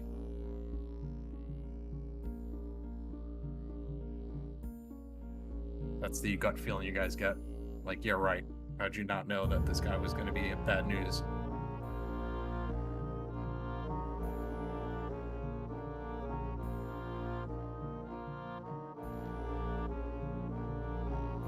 Spindle again speaks to you, Trahern. Well, I guess if I was in his shoes or your shoes, and I saw a dragon that big, I'd probably call all the friends I have. I don't want to get eaten. Yeah, I agree. I feel like there's still too much we don't understand to make any judgments this soon. Orpheus has never given us a reason to lead us astray. Maybe he's made some poor choices, but not in the attempt to spite us. So I'd say we stick to his side for now. He'll tell us the rest when he's ready. You gentlemen almost done in there? It's starting to get dark. My priestess says through the door. So Thorin kind of looks at everyone and goes, "Oh, crud. Kahir and Trahern, we need to go, like, now to seal this weapon up before it's too late." They're kind of That's what me expecting said us. like a while ago. Yeah. Does anyone know where Corvus is at? He thinks he said he'd be still at the headquarters to meet him back there. We should Yeah, definitely head Orpheus there. Balance, you guys know that Corvus was at Ebon Rose. And that's where Biggs was bringing Captain Tobalt to. Also, roll me a history check, Thorin. Trahern. Since Trahern, Thorin, you're the one that got the message. Mm-hmm. Roll me a history check. 7. I rolled a 6. No joke. I wish I could show you. Don't forget, you need Jakari as well. If Yep. you're remembering in your brain. Oh, we need to find Jakari. So he's kind of looking around and going, didn't Jakari said he's going to try heading towards the tent to sign up anyways, if there's an open spot? Well, it is getting dark now.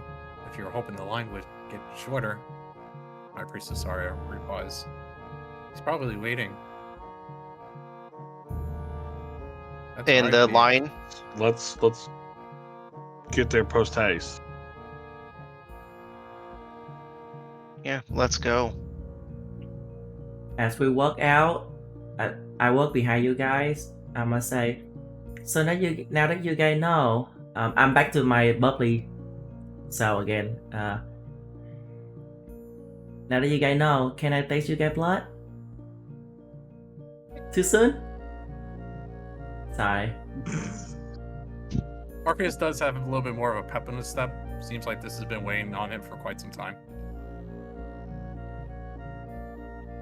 Everyone heading back towards, I guess, the market. As Yep. It's getting dark out. Post haste, or are you guys Post just walking? haste. Post haste.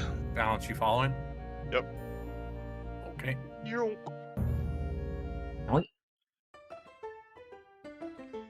You guys arrived to still somewhat busy market, but the busyness is now towards Manticore's Coffee and Kegs, as it seems like there's a small drinking contest going on down south. The line at the tournament ticket stand has diminished. There's only one drunk customer remaining who's betting all of his gold on Goto, the Fist of the Mountain, as he screams out loud, "All of it on Goto!" That handout. In this. Hmm? Is it this announcement? Oh, somebody's got a bet on me. I'm gonna take that fist down.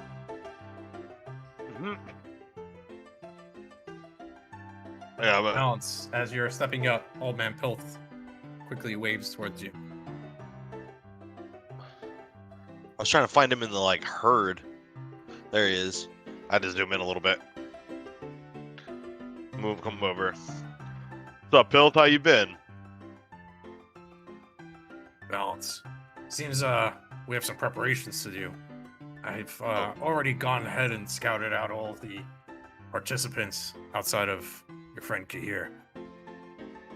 Definitely have some information if you want to head back to your legion, and I can begin to give you some of the information I've found out so far. It's quite a lot to go over. Oh, that sounds good. Balance, seems like Old Man Pilt is going to head off. You're already registered for the tournament, so there's nothing further that you need to do here. If you want to return with Old Man Pilt to the Evan Rose Legion. Yeah. In the meantime, Balance, I'm going to need you to take over on Jakari in a little while. Okay. So stick around. Yeah. But in the meantime, you guys are off the map, so I'm just going to move you to the end here. So you can still see what's going on. The drunk gambler stumblers away as Orpheus and Traherne approach the tent. What are you up to, Thorin? I went over towards the tent, just kind of looking for Chikari. Since I didn't see him, I'm like completely focused on just finding him. So I'm just kind of wandering around looking for him. Yeah, you see Welpy land next to the piano as the sounds of the piano is filling the air. And then flies back towards the corner. Yes, next, please. Orpheus, you hear in front of you.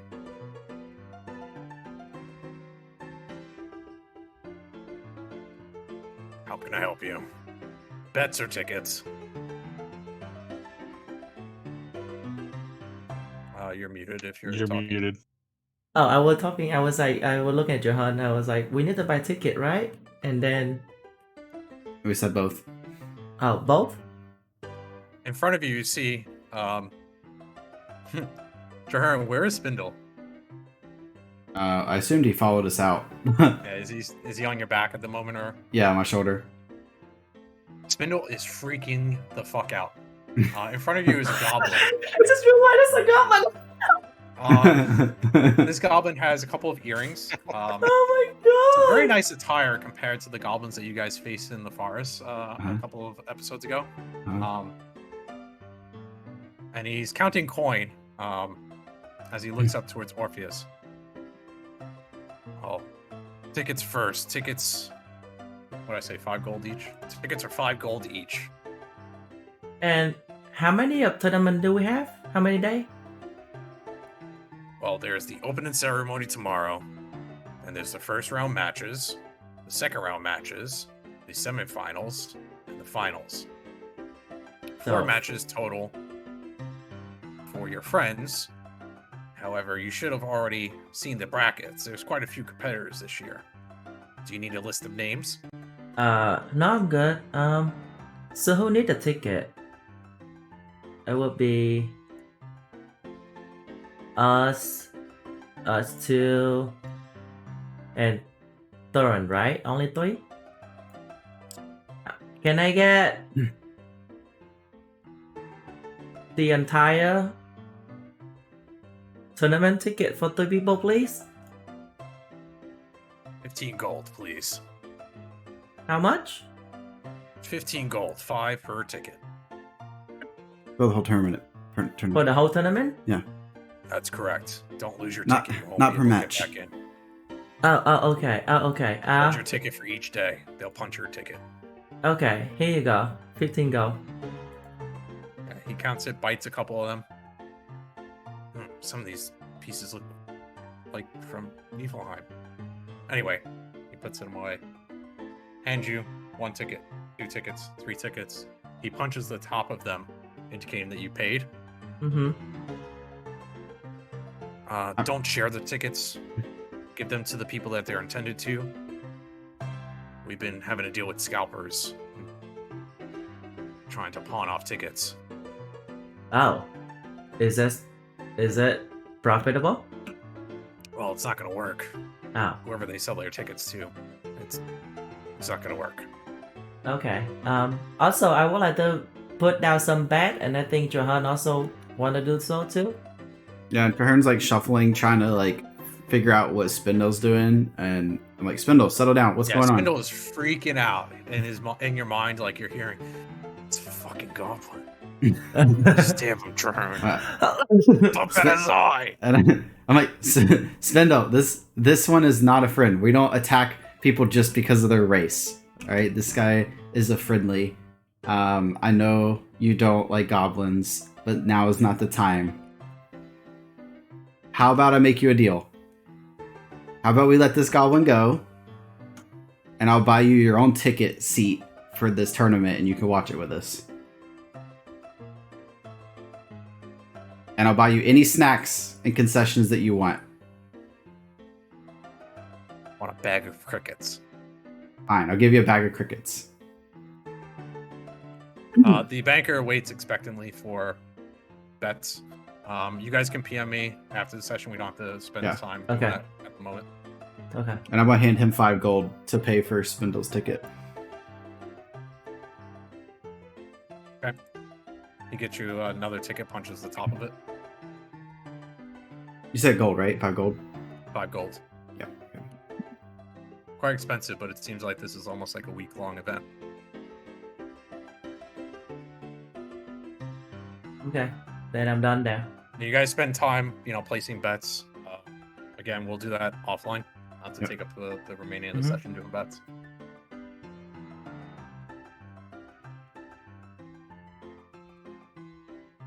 Kahir. Dr. Camille, of course, rushes over. There you are. I've had to ask the kind guards here to remove some patrons. Seems quite popular here. I've set aside quite a few potions for you, Kahir, and for your friend Valance, he'll have to share some gold, though. Unfortunately, I couldn't make enough to supply you both. The ingredients here are, well, quite expensive. Understandable. Won't be a drop in the bucket, but it also won't break the bank. I'll talk to Valance before the matches, and I'll have a couple of duplicate potions for him as well. But I do need I need to know which potions you are looking for. I do have a couple set aside, but if there's one in particular that you are looking for, I'll start a matchup. He was looking for potion of speed, something to hasten my steps for one of the fights. I may have just the thing. Okay, I'll get to work on it. Me appreciate it, and me very grateful that you here for me. She gives you a very warm nod. She looks over you. Are you missing any HP, or you had a long rest? No, I'm full. Yeah, she gives you a good look over. Looks like you're doing okay. Me Looks as like healthy as a bear. Checking you out, or you maybe get embarrassed as she's looking you up and down. Kind of flexes a couple muscles as she peers over him. Yeah, the guards are holding back this crowd as they're trying to get to Dr. Camille, as she's looking you up and down. Kahir just shoots it almost like he looks over at the guys trying to get through the guards, and it's almost like his eyes kind of light up and almost glow a little bit as the emerald really shines through in the current light setting. And he's just got this stern look on his face, like if they get through the guards, they are not gonna have a good time of it. Yeah, they begin to relax, and the guards continue to push them out of the square. I'm assuming you continue maybe a little bit of back and forth conversation with Dr. Camille as we pan down to Thorin. Thorin, next to you, you obviously spotted Welpy, but behind you, you see another familiar face from your adventuring, the bard Jerome, who's currently playing very familiar tunes on the piano from the time where you saw him last at Menkar's tavern. And I tossed 10 silver towards him. He, again, as quick as a fox, just quickly grabs them, puts them in his satchel, doesn't even miss a note as he's playing. Prince. Or should I say Thorin? My apologies.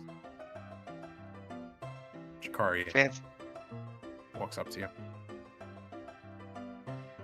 Shikari, we're actually looking for you.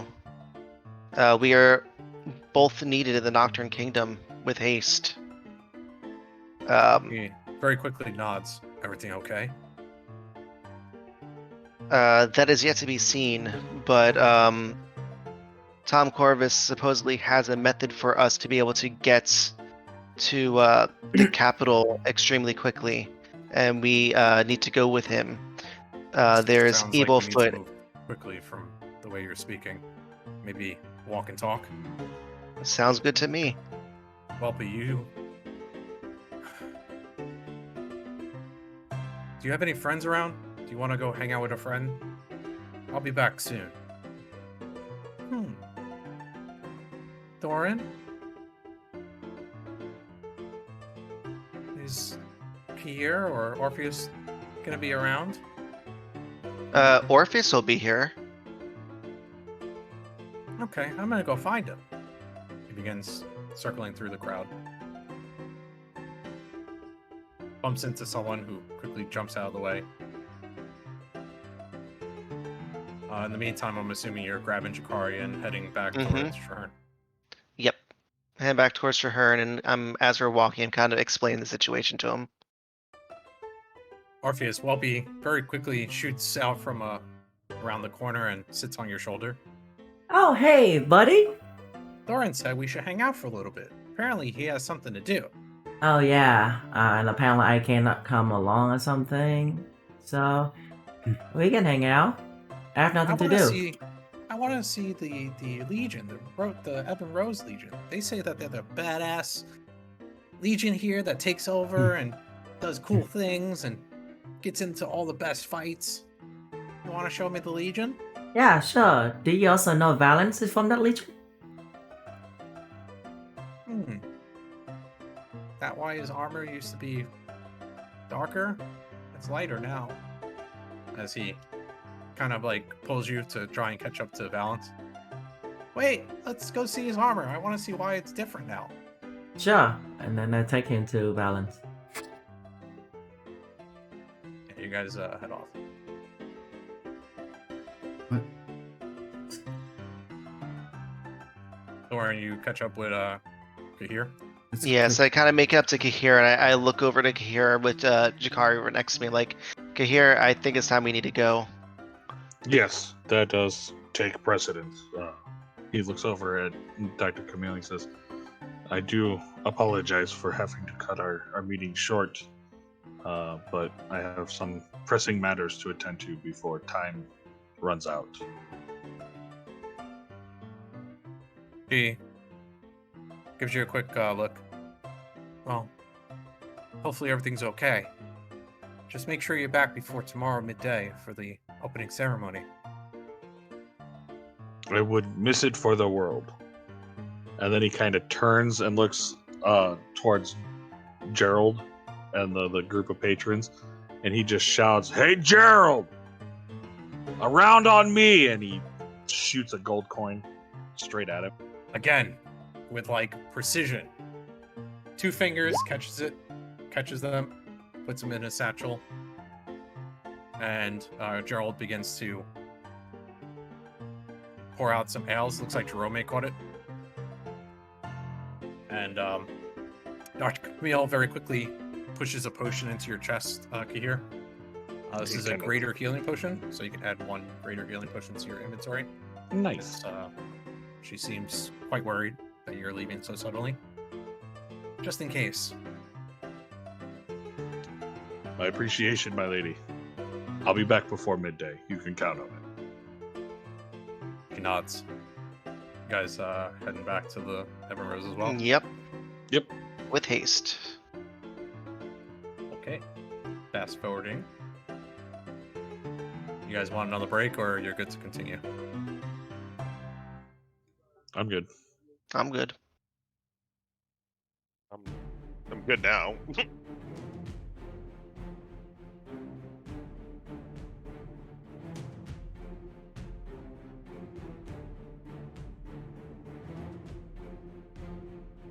apologize. I think I had the wrong token on the other scene. So let me grab his correct token.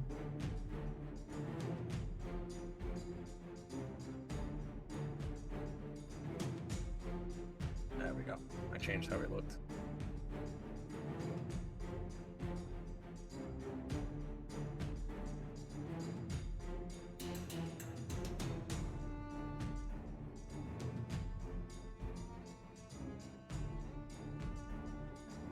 You guys arrive. Orpheus, I know Welpy's token's not on, but he's hanging out with you. He's on your shoulder. You can show him around the Evan Rose Legion if you like, while this group goes to meet Corvus. Yeah, I'm just gonna take him around. Dorian, you very quickly spot Lieutenant Biggs, who's already ushering you over to bring you into General Corvus's When round you table. ask, Where's Traherne? Upper left. Oh, He's up I was there. about. I got him. Okay. And he quickly ushers you over to the round table in the corner.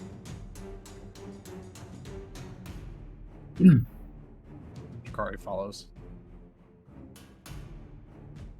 Very quickly, General Corvus seems expecting, waiting. Finally, you guys arrived. Dorian, we can only do this once, so we gotta make it count. All right. So how does this work? And he kind of unsheaths Brissinger's call and lays it on the table right next to Commander Corvus. Oh, looks different than the last time I've seen it. Okay. He searches for specific runes on the sword and begins to cross his hand across the sword. He begins a pattern, and Thorn, you begin to study this pattern as well. And points at the corner of the room. In the corner of the room, a gate appears.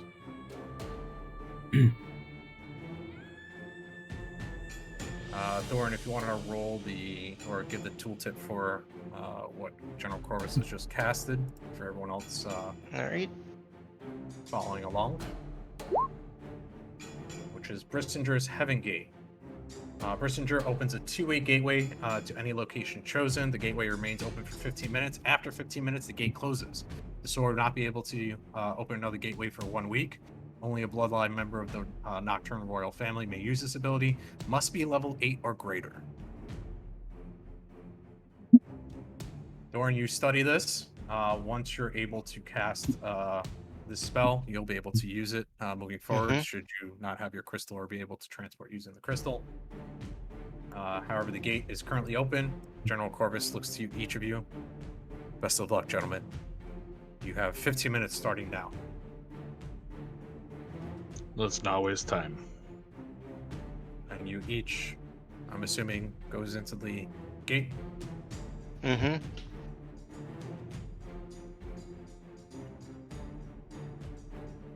Swim. Yep. You can switch the overlay now. Okay, give me a second. Wraith, you're still here? Yep, still here. Wraith, you now have control of Jakari, as you're going to take over him for the time being. Excellent. Let me close Valens out. Bye-bye. Hmm. Where is he? There And he is. Orpheus, Yeah. you will be inhabiting Danalee, your favorite elder gnome. Hey! I will RP them up until a certain point. However, once that certain point does happen, then you can take over if there's anything that you want to do with that particular character. You'll have access to that character sheet. So give me a moment and I'll give you access while you guys arrive. You can proceed forward, Thorin and team. Thorin, in front of you, you see your great-great-grandmother, Lady Freya, along with a whole bunch of royal Queen's Guard and Nocturne Knights. These are probably the most trusted out of all, outside of Jakari and yourself. You see your sister and Traherne. You see your sister as well on each of the sides of the sword ceiling. Seems like there's currently a small barrier in place, which, as you approach, both Treya and Rhapsody focus on. And Lady Freya very quickly greets you, Kihir, and says, "Human child, step forward." The company party may also step forward. As Thurin stepping forward, since this is his first time being back home in the Nocturne Kingdom, for the first time he actually pulls down his mask. This way his full face is exposed as he's walking up. Lady Freya does not recognize you. Is mine supposed to be a black screen right now? No. Yeah. Mine too. Hang on 1 second. Don't move anything. I didn't. I actually just tried to drop Jakari on there is all.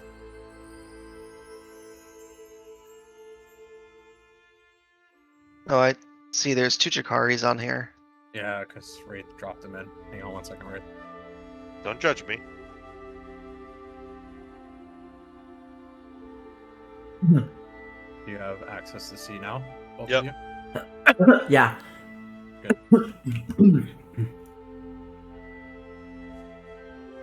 Lady Freya again speaks up to Yuki here. Oops. Human child. Seems you hold the sword of our late prince. Let me give you guys a handout what this person looks like. I have a ton of handouts, but we're running low on time, so if you want to see any of the handouts that I list, you'll be able to see them under Chapter 12. We have Lady Freya of Nocturne, the oldest living relative for Thorin at 750 years old. This is Thorin's great-great-grandmother. You look like she 30. Hubba hubba. Young Kahir, I've been told that you have the sword of our late prince, Rift Nocturne. He nods and kind of extends his body down into kind of like more of a bow, and he reaches up with his left hand and he pulls the sword out from its makeshift sheath, and he just kind of lays it open palmed in front of him. Roll me a wisdom saving throw. As you touch the sword for the first time in a while. You begin to hear a voice in your mind, Kahir. Where are we? What are you doing? Kahir kind of like winces as he hears it, and he just shakes it off, and he mumbles under his breath, "Not now, not again." Human Kahir, we will lift the barrier. You may slowly proceed to the stone slab in the center. You will then proceed to slowly place the sword within the stone slab.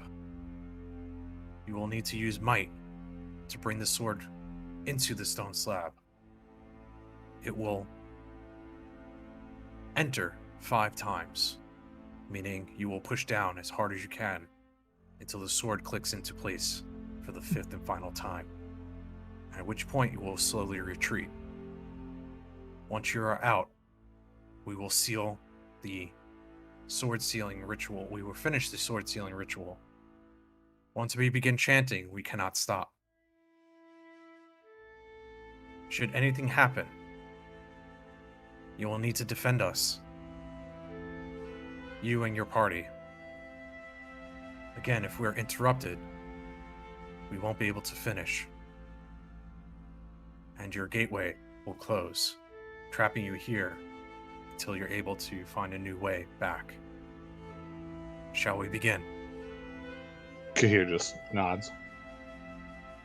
Lady Freya very quickly nods over to Danalee, who puts up her arms. Danalee will be in charge of holding the first seal open for you to enter Kahir. Kahir's friends, keep close. Kahir, you may proceed. Princess Rhapsody and Treya also begin to raise their arms as Kahir moves closer to the stone slab. the center of the room. As you step up here, this looks awesome to you. There's a huge sword there, way too big for you to even grab. The light in this room seems very clear. Feels very, very warm, very nice as you step up to the stone slab. What do you do next? He positions the sword so like he can start to push it in there, and he takes in a deep breath, and his eyes begin to glow as he goes into a kind of a quiet rage as he just kind of grips and braces for the force he's going to have to use to push it in. Okay, roll me your first of 5 strength checks. So while being in a rage, I do have advantage on strength checks. Yes, you do, with advantage. So 15. Okay. The sword clicks for the first time. In your mind, again, what are you doing? You may roll your next strength. As he shoves the sword down further, he just kind of mumbles under his breath, "What needs to be done?" If you have proficiency in athletics, you can use athletics as well. Oh, hell yeah. I'd rather take the 22. But yeah, 17. Will a barbarian have athletic?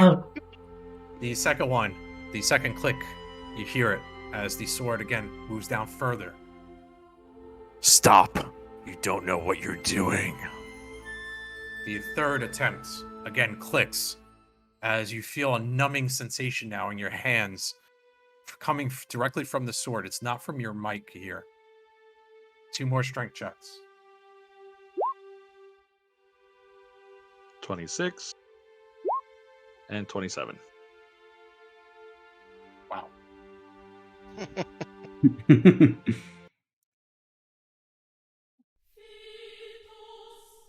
The chanting begins. You hear you attempt to remove your hands from the sword after the 5th click, but your hands are glued. You try with all your might, still not budging. Again, in your mind, you hear, "You cannot get rid of me. This will be the end of you." You hear in front of you, Actually, a creature comes directly from the sword. Your head reels back as your eyes become black, and a smoke comes flowing from your eyes, coalescing and meshing with the smoke that's coming out of the sword.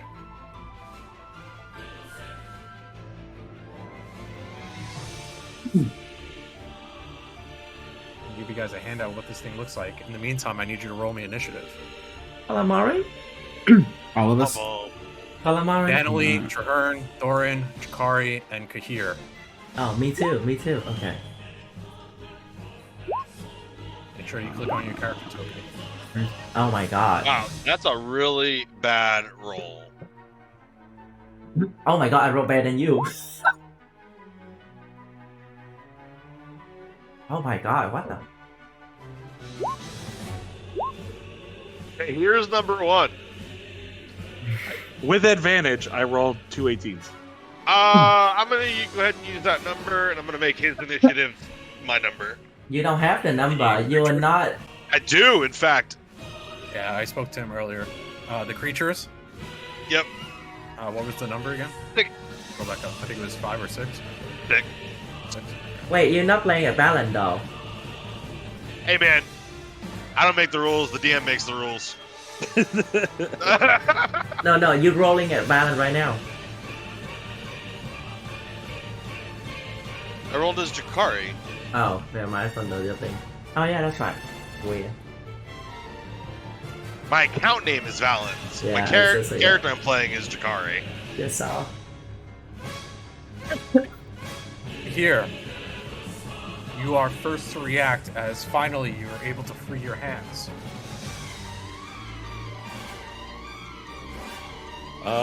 Is the range at which that we can hit him the circle around him, or like the Yeah, I'll actual give like you guys edge some of the more information. tentacle. Give me a perception check as this thing begins to coalesce in front of you. You're only 10 feet away, so you're able to perceive that this thing is not on the ground. It is actually floating about 30 feet above you.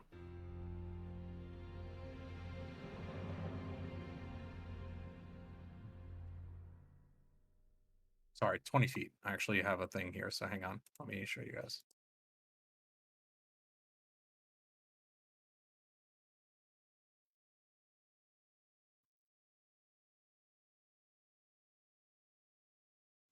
I guess I'm throwing javelins at it.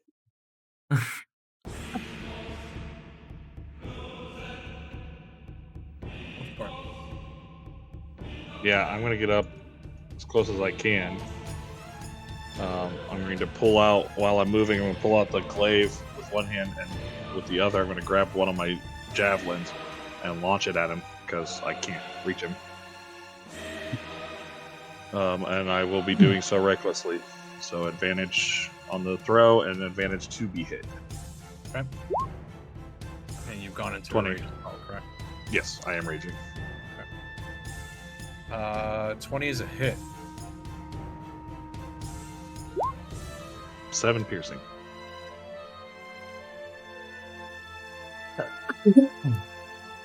No rage damage. Oh, yeah. Add 2, so 9 piercing. Yep. I forgot to click the button. You do have multi-attack as well. Yep, but I can't draw the weapon as a part of the attack, so I can only throw one.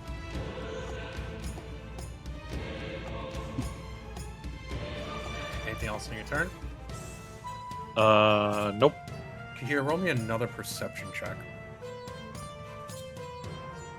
Looking behind you, you notice that the barrier is slowly starting to close. At least the one that was being held open for you to enter. You're not too sure what that means, but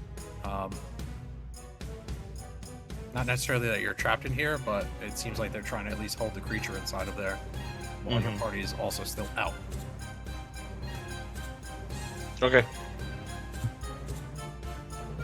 For Hearn. Yep. So I am going to cast Fairy Fire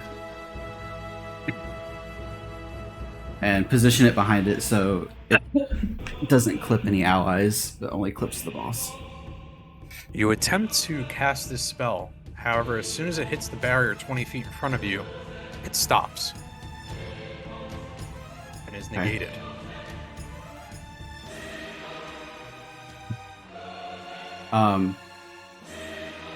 Give me an intelligence check. Yeah. Or an arcana check. Are you proficient in arcana? Let me look.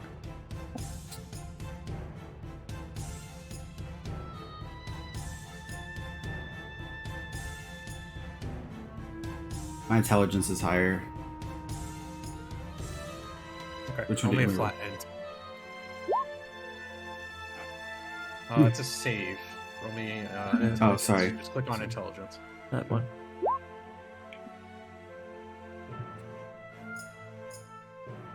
Most likely, you're probably going to have to go inside the barrier in order to be effective at reaching this thing. Okay. And as you're looking at it, the barrier is slowly closing. So you may want to get in there if you want to help out here. Okay. So what I'll do is, You want to relay that to the party. yeah. Well, I mean, they see the spell probably like dissipate. So Yeah, so- I mean, everyone can see, Trahern's fairy fire come flying forth and hit the barrier. yeah. I'm just gonna, guys. Our magic is in effect. We don't have much time. We can't leave Kahir on his own. Let's go. And then I'm just gonna rush in to the barrier and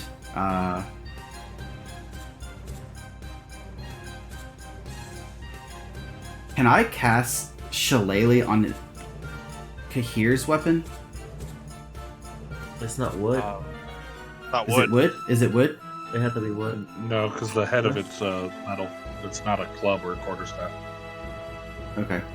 His Um, weapon is his staff or his spear is a magical weapon though. So yeah, that's true. Okay. Then I'm going to just end my turn here.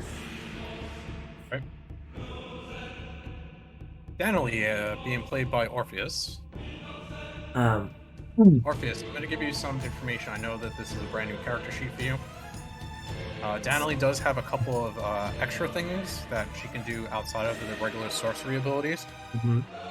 I read that, but You'll When notice is- she has 2 Elder Magic specific things, if you want to read up on them as you're playing yeah, her. I read it, but it say as reaction. What's it the Correct. reaction to? Like, at being attacked? Or? Any opposite, any other. A reaction is something that is currently happening that would trigger this. Yeah. When it happens, you'll know. I'll just say it that way. Okay. Then I'll go in. And then they're gonna cast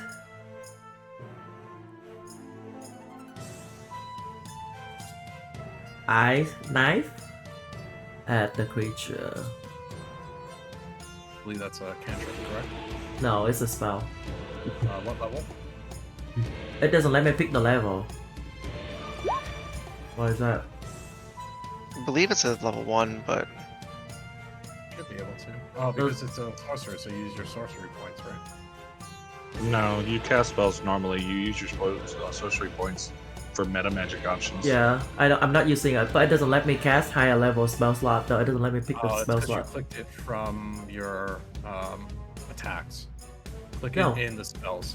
I did. That's what I did. Let me try. Hang on. There you go. The same thing. Oh, maybe when you click damage. Okay.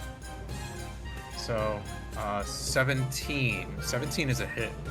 So click on damage. Ice Knife and it should actually roll a level. Okay. Nope. No, the tooltip in the box on the right. Click on the word Ice Knife. Doesn't let me. Click that.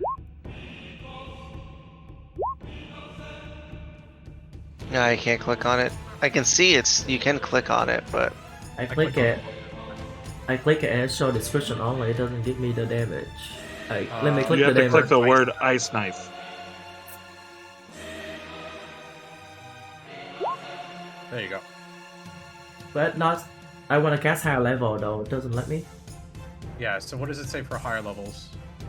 Hmm. At higher levels, you can cast a spell of 2nd level or higher. The cold damage increases by 1d6 for each level above the 1st. Hmm. So what level do you want to cast this at? I'm gonna cast it level 5. Okay, roll me 5d6. Oh, sorry, 4d6. Slash roll space 4d6, because I already rolled the first one. That's 14 and 12, 26. Yeah. How does this look? You see like an icicle above her head, a foam, and then it just like shoots straight at the monster, the creature. Cool. Anything else on Daniel's turn? No. Hikari, played by Wraith. yeah, that's me.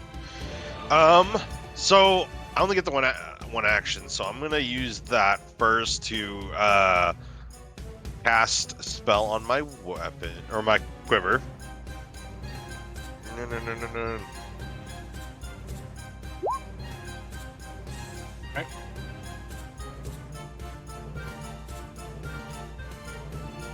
I don't need to roll anything, right, for that? Nope, that's just a concentration spell. You cast it and are concentrating on it. Perfect. Trying to see if I had any bonus actions. You do. I do. You do. Again, this is a new sheet, so I'm gonna give you a quick tip. You can cast Hunter's Mark, and then on your next turn, you'll have tons of added damage with the. Yeah. Is Hunter's Mark also concentration? Yes, but yeah, unfortunately. Rules I'm is gonna written. say it's not concentration for this fight. as Shikari is. Oh, these spells were minimized. That's why. Yeah. Because Hunter's Mark is basically the same as the Warlock's Hex, and Hex Yeah. is not concentration. I, as I'm a gonna say it's DM, not. remove Hunter's Mark concentration. Yeah. Yeah, I'm gonna say it's not. So the new You cast D&D. both Wraith as Shikari, and you'll have on your next turn your weapon damage is going to be quite high. Yep. So just Yep. make That's sure all you I got. remember that you have both of those casted, and you're concentrating on your flame arrows in particular. Any Yeah. movement? Again, the barrier is closing, so if you want to get in there and start shooting stuff, you might want to get into the barrier. The barrier does extend to, I'll give you guys a range if you can't see it, to about here, all the way across. Which is about the steps. So if you want to go hop up on the left-hand side of the steps, you're within the barrier about here, or on this side, either way.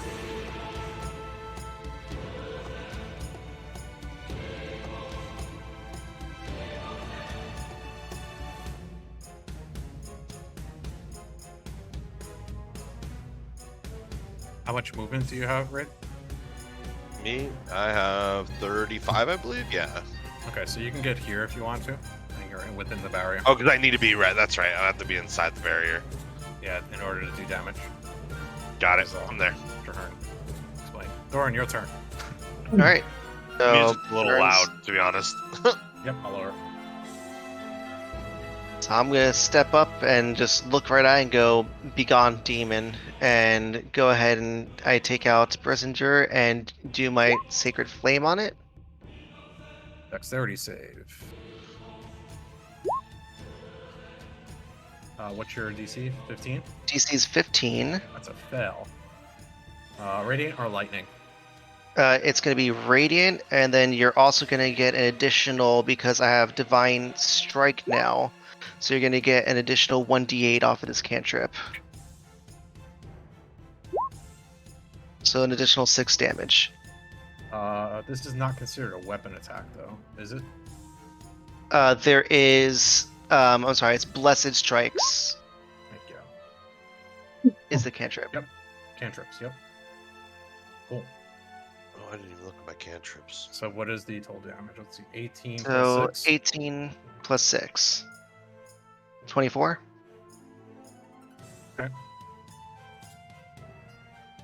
Yeah, this thing doesn't like the radiant damage, but it's not like it's more effective than Danily shooting ice at it.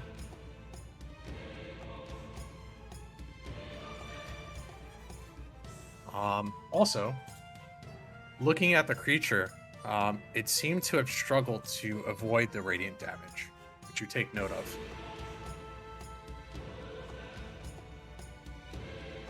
Alright. And with a bonus action, I'm looking at here as he's, right up and personal with it, and I go, Satyr, my friend, and cast Shield of Faith, start concentrating on him.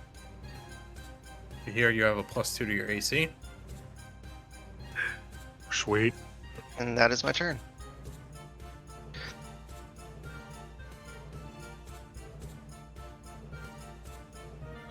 At the end of your turn,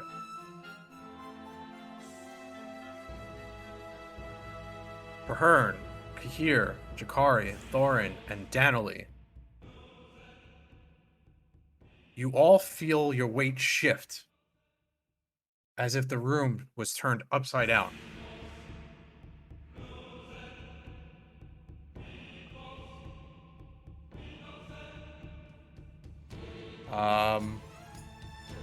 Mr. Tofu, Yes, Danily reacts.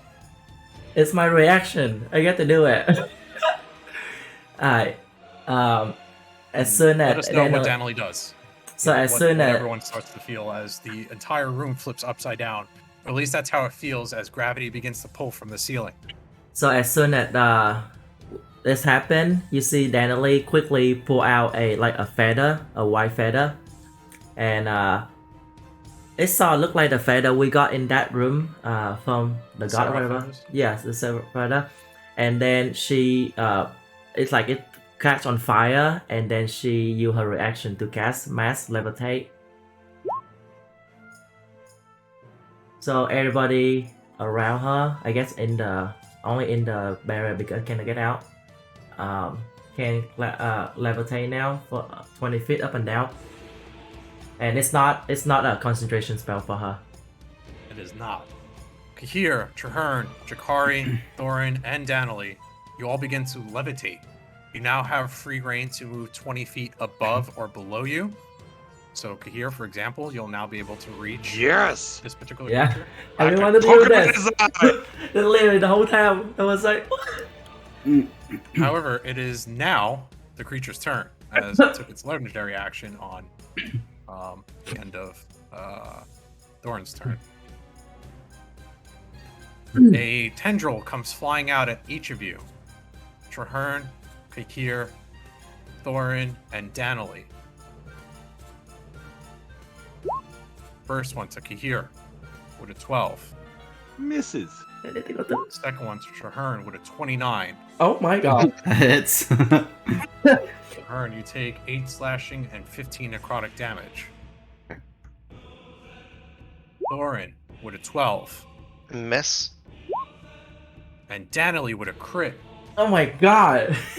Danily takes 18 slashing and 21 necrotic damage. Ow. Kahir, it's your turn. As the black tendrils return back to this creature, this voidling of oblivion, the thing that's been living inside of oblivion, and probably the same thing that's been talking to you. Kahir moves within range for his glaive, levitating, trying to get used to this, new feeling of being suspended in the air. Swimming through the air. Go for it. You are within reach. Give me 1 second. I just accidentally closed the camera.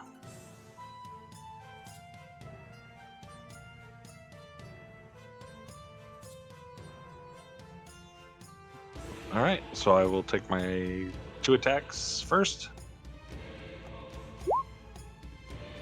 23 is a hit.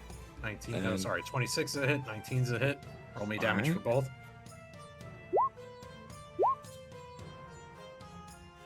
And It's gonna then, be are you doing your 10. back end attack as well?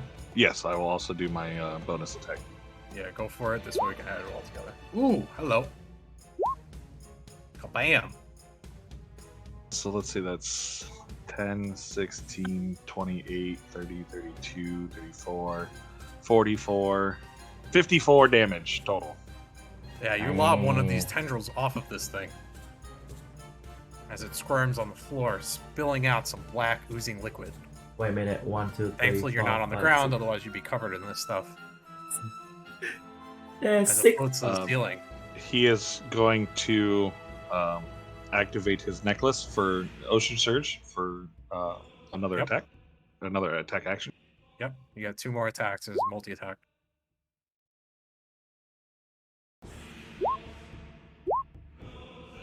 Two more hits. Give me the total, sir. As Kahir begins to go to town on this thing, slashing it with 30 his more blade. damage. Another 34 damage across this thing. It is not happy with you, Kahir. It gives you a stern look, as if you know better than to slash at oblivion. Anything else in your turn? Nope, that's it. Turn. I'm gonna try Fairy Fire again. Now that I'm inside the circle.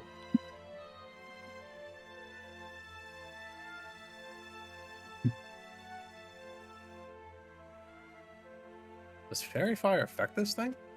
Mm.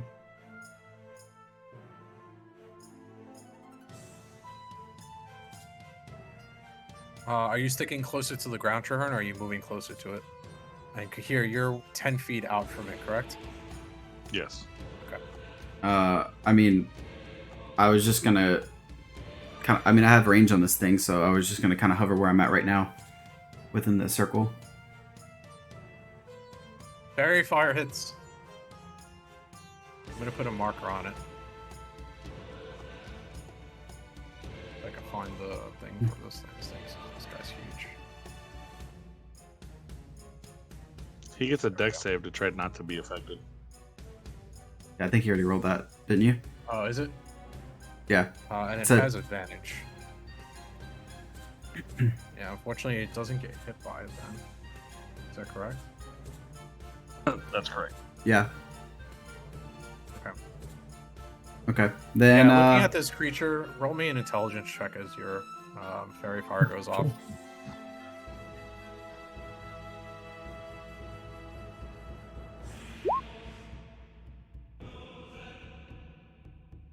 Looking at the creature, and watching Thorin hit it with radiant damage or radiant attack, seems like this thing moves very quickly to anything else outside of Thorin's attacks or radiant damage for some reason.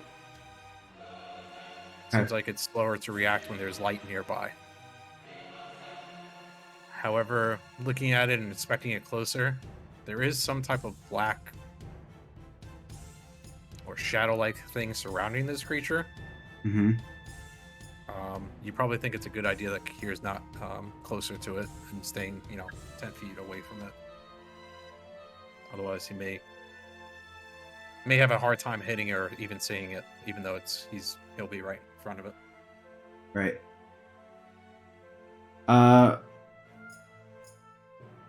You still have a bonus action. I know, You are but shape-shifting Druid. I know. I guess I'll just shapeshift then.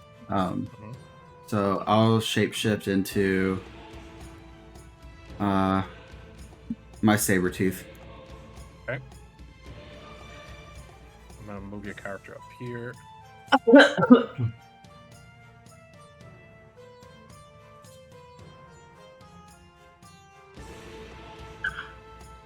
Hang on one second, let me give you vision.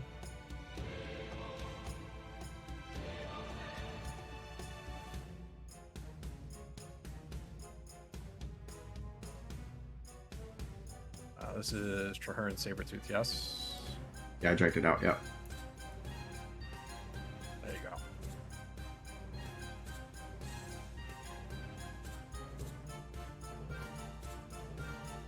Alright, you've used your action and bonus action, you still have movement. And you are levitating. See, 5, 10. So I'm gonna move.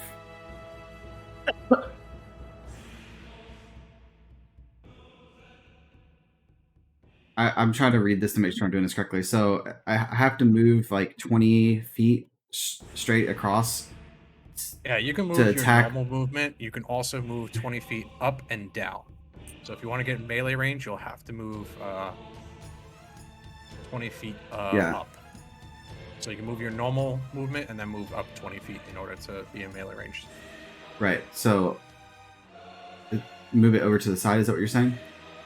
Yeah, whichever spot you want to be, as long That's as fine. you're within the few squares closest to it. Okay. So It's kind of hard I'm- to yeah, I'm you just guys latitude I'm- longitude on this thing. right. I'm gonna use claw. So my first thing is the attack. You've already used your action. Oh, that's right. Then I'll wait till next turn. Go ahead. You're gonna stay within melee range of this thing. I already moved, so can't do anything about it. It's fine. Okay. Annalie. I'm gonna move. Oh wait, with the measure. I'm gonna move over here. Okay. And then, you see Danily cast.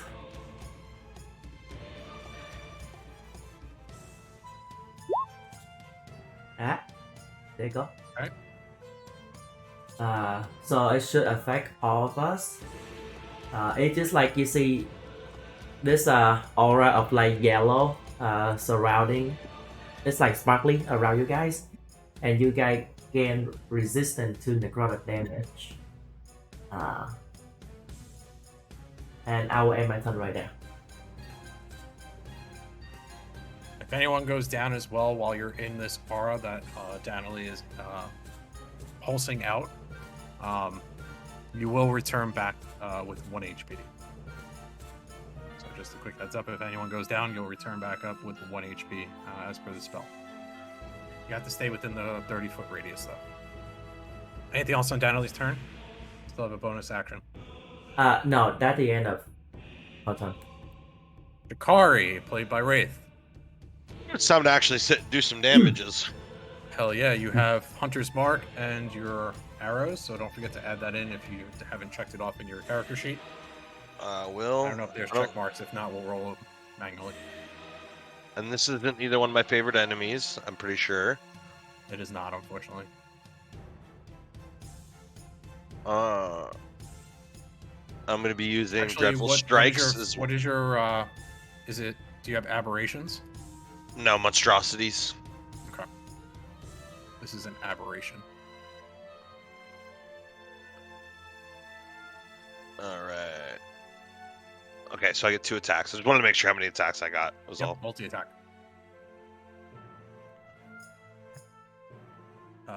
First attack is just a miss. Fucking rolled a 2. There you Crit! go. Give me that damage. Alright. So I got that And damage. I Hold think on. it's 2d8s, right? 2d6s for the fire damage. But this isn't just, yeah. Slash roll 2d6. There's the fire damage, there's only 3. Hold on. And then my Hunter's Mark Hunter's Mark is damage. D8, right? Yeah. Which I is think another so. 2d6. Oh, is it D6 or D8? Hunter's marker is d6. Okay, so moving forward, you'll roll 3d6. 4d6 if it's a crit. 4d6 if it's crit. Correct. So 5, 6, 7, 8. Oh my god, hold on, let me math. 13, 14, 15. 35 damage. 35.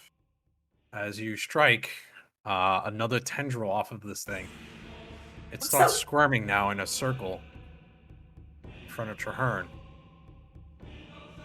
At the anything else on your turn? Nope.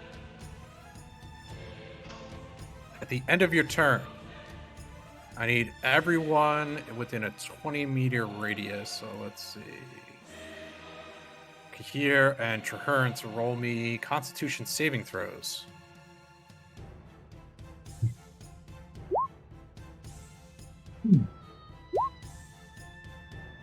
Traherne makes it, breaks it. Kahir, you take the full brunt of this, minus any resistances that you have. 35 necrotic damage. Everyone has resistance to necrotic damage thanks to Danielle and her aura. So, Kahir, you take 1/4 because of your resistances. Traherne, you take half. No, you take 1/4 as well. Dick because you- hack. So, half of 35 is what, 14? Nope. What? Hold on. 17. 18. 18. And then half again. So 9. Fine. You each take 9 damage.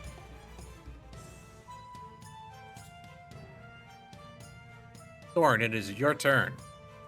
All right. This will be the So, last turn of today's session.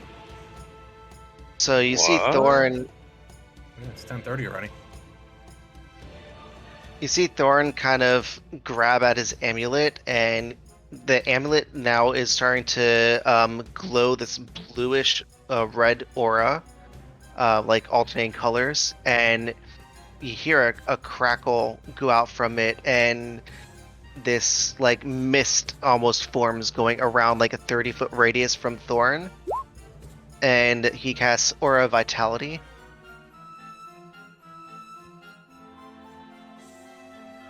And I don't think. Oh no!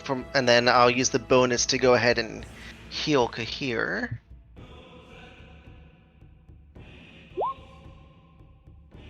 Wait, so you cast Aura of Vitality? I cast Aura Vitality, and then Okay. So Shield can of Faith use- goes off of me. Yeah, so Shield of Faith. gonna Yeah, count. I lose concentration and Shield of Faith. I'm concentrating Aura Vitality, and of course I roll a freaking 2. So you get Add 8 in your plus bonus. 5. Yeah, the bonus 5. So 13. plus 13. Back up Here, to full. 13. Heal 13, man. And Any, that's my turn. Movement or anything? How does this look? I think this is the first time you're casting this as Thorin. Yeah, so pretty much, you see, as he starts to cast it, he's holding on to the Nocturne's amulet, and his halo now starts lighting up, and this like bright shining aura just kind of flows off of Thorin, and it reaches about 30 feet off of him in all direction, just like a bluish glowing aura coming off of him. Awesome. The Voidling pulses. Anyone touching the black of the Voidling, which is Kahir currently and Trahern, who are now in full darkness, which means you have disadvantage to attack and a couple of other things. Let's see. Creature with dark vision can't see through this darkness, and non-magical light can't illuminate it. From the point you choose, blah, blah, blah, blah, blah, blah. If any spells or overlaps with the aura of light, blah, blah, blah, blah. Attack rolls from any creatures in the darkness are rolled at disadvantage. That's basically what this is. As this pulse goes off, we'll continue this next session. Thank you all for playing. We'll see you guys next week.